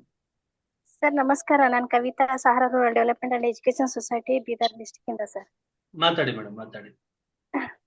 ಸರ್ ಇಷ್ಟೊತ್ತು ತುಂಬಾ ಚೆನ್ನಾಗಿ ಸೆಷನ್ ನಡೀತು ಸರ್. ತುಂಬಾ ಅರ್ಥಗರ್ಭಿತವಾದಂತ ಒಂದು ವಿಚಾರಗಳು ಹೇಳಿದ್ರು. ನಾವು ಫೀಲ್ಡ್ ಅಲ್ಲಿ ಮಹಿಳೆ ಮತ್ತು ಮಕ್ಕಳಿಗೋಸ್ಕರ ಕೆಲಸ ಮಾಡ್ತಾ ಇರೋದ್ರಿಂದ ನಮಗೂ ತುಂಬಾ ಯೂಸ್ಫುಲ್ ಆಗುತ್ತೆ ಸರ್. ಮತ್ತೇನಂತಂದ್ರೆ ಸರ್ ಹೇಳಿದ್ರು ಕಾಶಿಯಲ್ಲಿ ಇದ್ಕೊಂಡು ನಾವು ಪ್ರಕರಣನ ದಾಖಲು ಮಾಡ್ಬೋದು ಅಂತ, ಮನೆಯಲ್ಲೇ ಕೂತು ಕೂಡ ನಾವು ಸಾಕ್ಷಿಗಳನ್ನ ಹೇಳಿಸ್ಬೋದು ಅಂತ. ಅದು ನನ್ಗೆ ಅರ್ಥ ಆಗ್ಲಿಲ್ಲ ಸರ್. ಅಂದ್ರೆ ಮನೆಯಲ್ಲ ಕೂತೆ ನಾವು ಕೆಲವೊಮ್ಮೆ ಫೋನ್ ಮಾಡಿದಾಗ ರೆಸ್ಪಾನ್ಸ್ ಕರೆಕ್ಟ್ ಆಗಿ ಸಿಗಲ್ಲ ಕೆಲವೊಮ್ಮೆ, ಆತರ. ಸೊ ಆ ನಿಟ್ಟಿನಲ್ಲಿ ಅದು 0 FIR ಅಂತ ಹೇಳಿ ಸ್ವಲ್ಪ ಅದನ್ನ ಪ್ರತ್ಯೇಕವಾದಂತಹ ತರಗತಿಯನ್ನ ನಾವು ಮಾಡ್ತೀವಿ. ಸೊ ಅದ್ರಲ್ಲಿ ತಾವು ತಿಳಿಸ್ಕೊಡ್ತೀವಿ FIR ಅಂದ್ರೆ ಏನು, FIR ಎವಿಡೆನ್ಷಿಯರಿ ವ್ಯಾಲ್ಯೂ ಅಂತಂದ್ರೆ ಏನು, ಮತ್ತು FIR ಅನ್ನ ದಾಖಲಿಸುವಂತ ಸಂದರ್ಭದಲ್ಲಿ ಕಂಪ್ಲೇಂಟ್ ಅನ್ನ ಎಲ್ಲಿ ಕೊಡ್ಬೇಕಾಗ್ತದೆ. ಮುಂಚೆ ಜೂರಿಸ್ಟಿಕ್ಷನ್ ಬರೋದಿಲ್ಲ, ನೀವು ಅದೇ ಸ್ಟೇಷನ್ಗೆ ಹೋಗ್ಬೇಕು. ನೀವು ವಿಜಯನಗರದಲ್ಲಿ ಈ ಒಂದು ಏನದು ಅಪರಾಧ ಆದಂತ ಸಂದರ್ಭದಲ್ಲಿ ಇದು ವಿಜಯನಗರ ಪೊಲೀಸ್ ಸ್ಟೇಷನ್ ಬರುತ್ತೆ, ನೀವು ರಾಜಾಜಿನಗರಕ್ಕೆ ಬಂದಿದ್ದೀರಾ ಅಂತ ಹೇಳುವಂತ ಸಂದರ್ಭ ಬರ್ತಾ ಇತ್ತು. ಸೊ ಈ ನಿಟ್ಟಿನಲ್ಲಿ ಈಗ ಒಂದು ಕ್ರಿಮಿನಲ್ ಕಾನೂನುಗಳ ತಿದ್ದುಪಡಿ ಆದಂತ ಸಂದರ್ಭದಲ್ಲಿ ನೀವು ಎಲ್ಲೇ ಯಾವುದೇ ಸ್ಥಳದಲ್ಲಿದ್ದು ಯಾವುದೇ ಸ್ಟೇಷನ್ ನಲ್ಲಿ ಸಹ ನೀವು ಕಂಪ್ಲೇಂಟ್ ಅನ್ನ ಕೊಟ್ಟಂತ ಸಂದರ್ಭದಲ್ಲಿ ಆ ಕಂಪ್ಲೇಂಟ್ ಅನ್ನ ರಿಜಿಸ್ಟರ್ ಮಾಡ್ಬೇಕಾಗ್ತದೆ. ಸೊ ಅದನ್ನ ನಾವು 0 FIR ಅಂತ ಕರಿತೀವಿ. ಅದ್ರ ಬಗ್ಗೆ ಮುಂದಿನ ಒಂದು ತರಗತಿಗಳನ್ನ ನಾವು ಮಾಡ್ತೀವಿ. ಸೊ ಈ ನಿಟ್ಟಿನಲ್ಲಿ ಈಗ ನಮ್ಮ ತರಗತಿಗಳ ಒಂದು ನಿಟ್ಟಿನಲ್ಲಿ ಯಾವೆಲ್ಲ ಅಂಶಗಳನ್ನ ನಾವು ತಿಳ್ಕೊತೀವಿ ಮುಂದಿನ ತರಗತಿಗಳ ಬಗ್ಗೆ ಅಂತ ನಾನು ತಮಗೆ ತಿಳಿಸ್ಕೊಡ್ತೀನಿ. ನೋಡಿ, 11ನೇ ತಾರೀಕು ಈ ಒಂದು ಕ್ರಿಮಿನಲ್ ಕಂಪ್ಲೇಂಟ್ ಅನ್ನ ಹೇಗೆ ಡ್ರಾಫ್ಟ್ ಮಾಡ್ಬೇಕಾಗ್ತದೆ. ನಾವು ಎಷ್ಟೋ ಸಲಿ ಆ ಕಂಪ್ಲೇಂಟ್ ಅನ್ನ ಸರಿಯಾಗಿ ಕೊಡೋದಿಲ್ಲ. ಆ ಸಂದರ್ಭದಲ್ಲಿ ನಮ್ಗೆ ಅನ್ಯಾಯ ಆಗುವಂತ ಸಂದರ್ಭ ಬರ್ತದೆ. ಆ ಒಂದು ಕಂಪ್ಲೇಂಟ್ ಅನ್ನ ಬೇಸಿಸ್ ಮೇಲೆನೆ ಏನು ಹೈಕೋರ್ಟಿನ ಮೊರೆ ಹೋಗಿ ಅಲ್ಲಿ ಕ್ವಾಶ್ ಮಾಡಿಸುವಂತದ್ದು ಇರ್ತದೆ. ಸೊ ಈ ನಿಟ್ಟಿನಲ್ಲಿ ನಾವು ನಮ್ಮ ಒಂದು ಏನೋ ಅನ್ಯಾಯ ಆದಂತ ಸಂದರ್ಭದಲ್ಲಿ ಕ್ರಿಮಿನಲ್ ಕಂಪ್ಲೇಂಟ್ ಅನ್ನ ಹೇಗೆ ಕೊಡಬೇಕು ಅನ್ನೋ ನಿಟ್ಟಿನಲ್ಲಿ ಅದ್ರ ಬಗ್ಗೆ ನಾವು ಒಂದು ತರಗತಿಯನ್ನ 11ನೇ ತಾರೀಕು, ಈ ತಿಂಗಳಿನ 11ನೇ ತಾರೀಕು ನಾವು ಅದ್ರ ಬಗ್ಗೆ ಸೆಷನ್ ಅನ್ನ ಇಟ್ಕೊಂಡಿದೀವಿ. 13ನೇ ತಾರೀಕು ಬೇಲ್ ಬಗ್ಗೆ ಒಂದು ತರಗತಿಯನ್ನ ನಾವು ಇಟ್ಕೊಂಡಿದೀವಿ. ಬೇಲ್ ಅಂದ್ರೆ ಏನು, ಬೇಲಲ್ಲಿ ಎಷ್ಟು ವಿಧವಾದಂತಹ ಬೇಲ್ ಇರ್ತದೆ, ಮತ್ತು ಎಲ್ಲಾ ಅಪರಾಧಗಳಲ್ಲೂ ಬೇಲ್ ಸಿಗುತ್ತಾ, ಯಾವ ಅಪರಾಧಗಳಲ್ಲಿ ಬೇಲ್ ಸಿಗುತ್ತೆ, ಯಾವ ಅಪರಾಧಗಳಲ್ಲಿ ಬೇಲ್ ಸಿಗೋದಿಲ್ಲ. ಈ ನಿಟ್ಟಿನಲ್ಲಿ ನಾವು 13 ಡಿಸೆಂಬರ್ ತಾರೀಕಿನಂದು ಇದ್ರ ಬಗ್ಗೆ ಉಲ್ಲೇಖವನ್ನ ಒಂದು ತರಗತಿಯನ್ನ ಮಾಡ್ಕೊಡ್ತೀವಿ. ತದನಂತರ 14ನೇ ತಾರೀಕು ಈ ಪೊಲೀಸ್ ಫಂಕ್ಷನ್ ಬಗ್ಗೆ, ಪವರ್ಸ್ ಆಫ್ ಪೊಲೀಸ್ ಇಲಾಖೆಯ ಏನು ಕರ್ತವ್ಯಗಳೇನು, ಅವ್ರಿಗಿರುವಂತಹ ಪವರ್ಸ್ ಯಾವ್ದಿರ್ತದೆ, ಸೊ ಈ ಚಾರ್ಜ್ ಶೀಟ್ ಅಂದ್ರೆ ಏನು, ಮತ್ತೆ ಈ ಮೇಜರ್ ಅಫೆನ್ಸಸ್ ಯಾವ್ಯಾವ ಇದಾವೆ, ಈ ನಿಟ್ಟಿನಲ್ಲಿ ಹೊಸದಾದಂತ ಕಾನೂನಾದ ಭಾರತೀಯ ನ್ಯಾಯ ಸಂಹಿತೆ BNS, ಮುಂಚೆ ಇಂಡಿಯನ್ ಪೀನಲ್ ಕೋಡ್ ಇತ್ತು, ಈಗ ಏನು ಭಾರತೀಯ ನ್ಯಾಯ ಸಂಹಿತೆ ಇದೆ. ಆ ನ್ಯಾಯ ಸಂಹಿತೆಯಲ್ಲಿ ಯಾವೆಲ್ಲ ಅಡಿಷನಲ್ ಅಫೆನ್ಸಸ್ ಆಗಿ ಹಾಕಿದ್ದಾರೆ. ಸೊ ಆ ನಿಟ್ಟಿನಲ್ಲಿ ಒಂದು ತರಗತಿಯನ್ನ ನಾವು ನಡೆಸ್ಕೊತೀವಿ. 15ನೇ ತಾರೀಕು ನಮ್ಗೆ ಒಬ್ರು ನಮ್ಮ ಸ್ನೇಹಿತರು ರಕ್ಷಿತ್ ಅಂತ ಹೇಳಿ, ಅಡ್ವೊಕೇಟ್, ಹೈಕೋರ್ಟ್ ಆಫ್ ಕರ್ನಾಟಕ, ಅವರು ಈ ಎಲ್ಲಾ 3 ಕಾನೂನುಗಳ, ಈ ಭಾರತೀಯ ನ್ಯಾಯ ಸಂಹಿತ, ಭಾರತೀಯ ಸಾಕ್ಷಿ ಅಧಿನಿಯಮ ಮತ್ತು ಭಾರತೀಯ ನಾಗರಿಕ ಸುರಕ್ಷಾ ಸಂಹಿತ, ಅದರ ಮೂರಿನ ಒಂದು ಕಾನೂನಿನ ಓವರ್ ವ್ಯೂ ಅನ್ನ ಮಾಡ್ಕೊಡ್ತಾರೆ. ಕಂಪ್ಲೀಟ್ ಪಕ್ಷಿ ನೋಟ ಅದನ್ನ ತಮಗ್ ತಿಳಿಸ್ಕೊಡ್ತಾರೆ. ಕಂಪ್ಲೀಟ್ ಕಾನೂನು ಬಗ್ಗೆ ಒಂದು ಪಕ್ಷಿ ನೋಟದ ಒಂದು ಕಾರ್ಯಕ್ರಮ ಆಗಿರ್ತದೆ. ಅದು 15ನೇ ತಾರೀಕು. 16ನೇ ತಾರೀಕು ಈ ಕ್ರಿಮಿನಲ್ ಕೇಸ್ಗಳ ಬಗ್ಗೆ, ಕ್ರಿಮಿನಲ್ ಕೇಸ್ ಹೇಗೆ ನಡೆಯುತ್ತೆ, ಯಾವೆಲ್ಲ ಸ್ಟೇಜ್ಗಳನ್ನ ನಾವು ನೋಡ್ತಾ ಹೋಗ್ತೀವಿ ಅನ್ನೋ ನಿಟ್ಟಿನಲ್ಲಿ ಸಹ ನಾವು 16ನೇ ತಾರೀಕು ಸ್ಟೇಜಸ್ ಆಫ್ ಕ್ರಿಮಿನಲ್ ಟ್ರಯಲ್, ಮುಂಚೆ ಹೇಗೆ ಕ್ರಿಮಿನಲ್ ಟ್ರಯಲ್ ಇತ್ತು, ಈಗ ಕ್ರಿಮಿನಲ್ ಟ್ರಯಲ್ ಇದೆ. ಸೊ ಇದು ಈ 2 ಕಾನೂನುಗಳ ನಡುವೆ ಏನಾದ್ರೂ ವ್ಯತ್ಯಾಸ ಆಗಿದ್ಯಾ, ಏನಾದ್ರೂ ಬದಲಾವಣೆ ಆಗಿದ್ಯಾ ಅನ್ನೋ ನಿಟ್ಟಿನಲ್ಲಿ ಅದ್ರ ಬಗ್ಗೆ ಒಂದು ತರಗತಿ ಇರ್ತದೆ. 16ನೇ ತಾರೀಕು ಇರ್ತದೆ.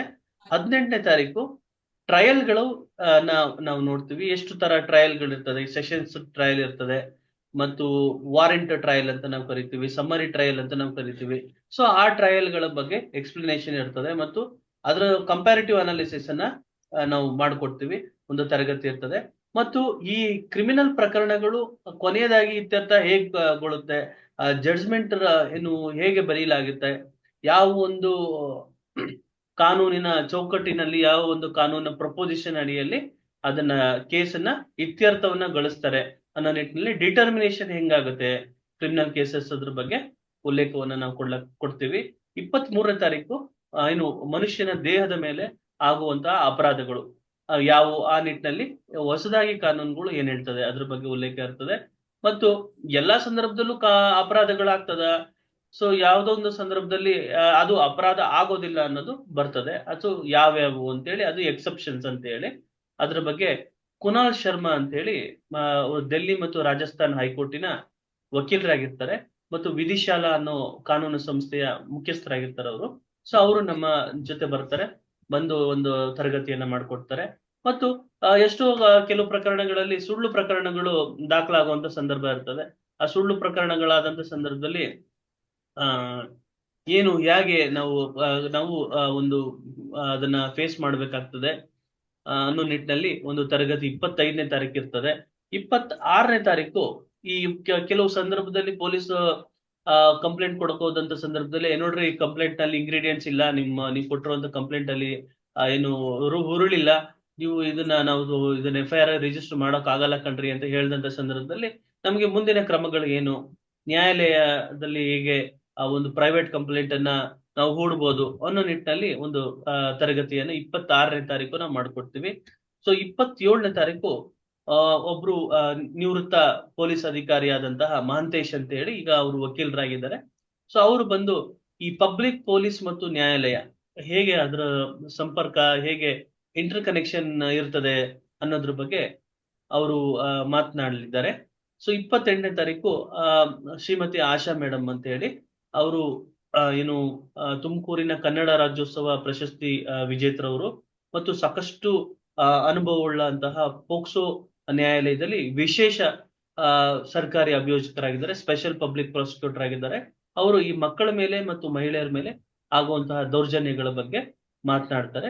ಸೊ 29ನೇ ತಾರೀಕು ನಾವು ಈ ಕಾರ್ಯಕ್ರಮವನ್ನ ನಾವು ಕೊನೆಯದಾಗಿ ಕನ್ಕ್ಲೂಡ್ ಮಾಡ್ತೀವಿ.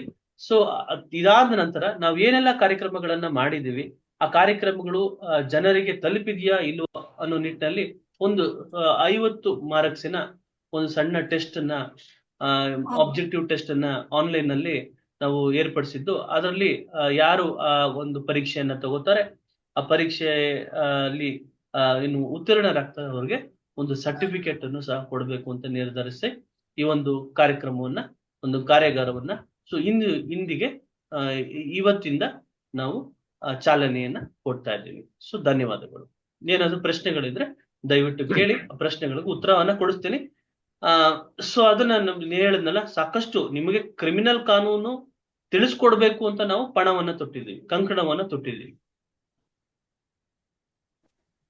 ಸಾಕಷ್ಟು ವಿಚಾರಗಳನ್ನ ನಾವು ಪ್ರತಿ ವರ್ಷನೂ ಸಹ ನಾವು ಈ ಕಾರ್ಯಕ್ರಮಗಳನ್ನ ಮಾಡ್ಕೊಂಡು ಬರ್ತಾನೆ ಇದ್ದೀವಿ. ಈ ಮುಂಚೆ ಮಹಿಳಾ ಕಾನೂನುಗಳ ಬಗ್ಗೆ ತಿಳಿಸ್ಕೊಟ್ಟಿದ್ವಿ, ಶಿಕ್ಷಕರಿಗಾಗಿ ಕಾನೂನು ಅಂತ ಮಾಡಿದ್ವಿ, ಜನಸಾಮಾನ್ಯರಿಗಾಗಿ ಕಾನೂನು ಅಂತ ಮಾಡಿದ್ವಿ, ವೈದ್ಯರಿಗಾಗಿ ಕಾನೂನು ಅಂತ ಮಾಡಿದ್ವಿ.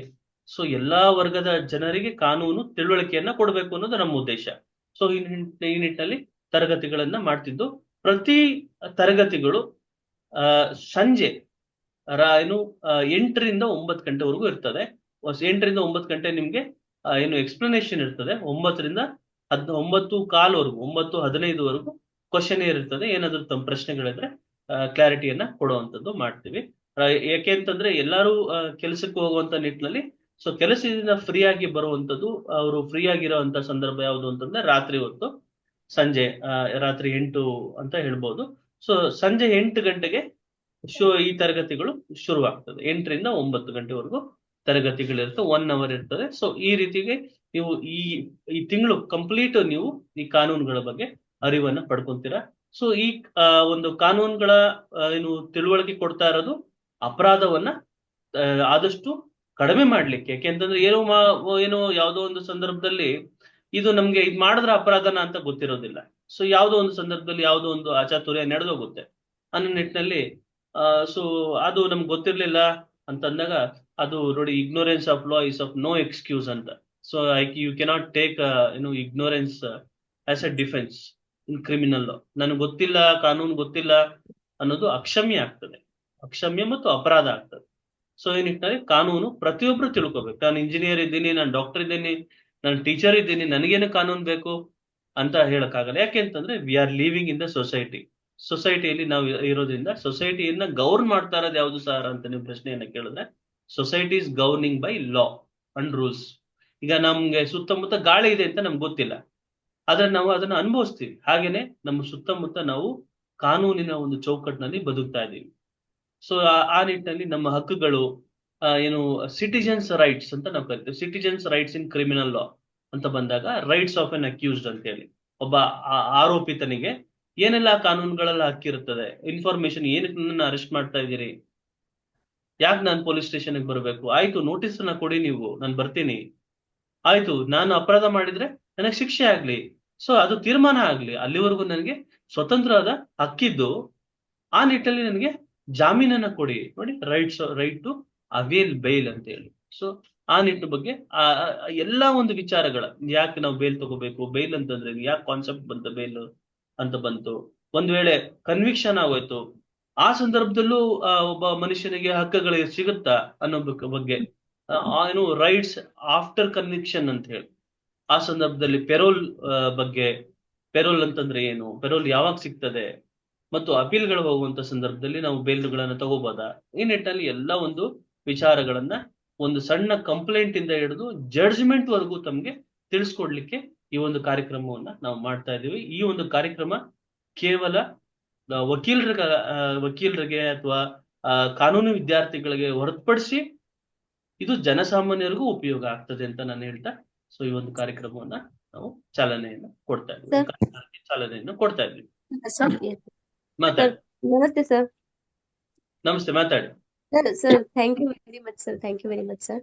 ಹಾ ಸರ್ ನನ್ನೊಂದು ರಿಕ್ವೆಸ್ಟ್ ಇತ್ತು ಸರ್. ಸ್ವಲ್ಪ ಟೈಮಿಂಗ್ ಚೇಂಜ್ ಮಾಡ್ಲಿಕ್ಕೆ ಆಗತ್ತಾ ಸರ್ ಅಂತ. ಟೈಮಿಂಗ್ಸ್ ಯಾವ ಟೈಮಿಂಗ್ಸ್ ಚೇಂಜ್ ಮಾಡ್ಬೇಕು ತಮ್ಗೆ? ಸರ್ 8 to 9 ಇತ್ತಲ್ಲ ಸರ್.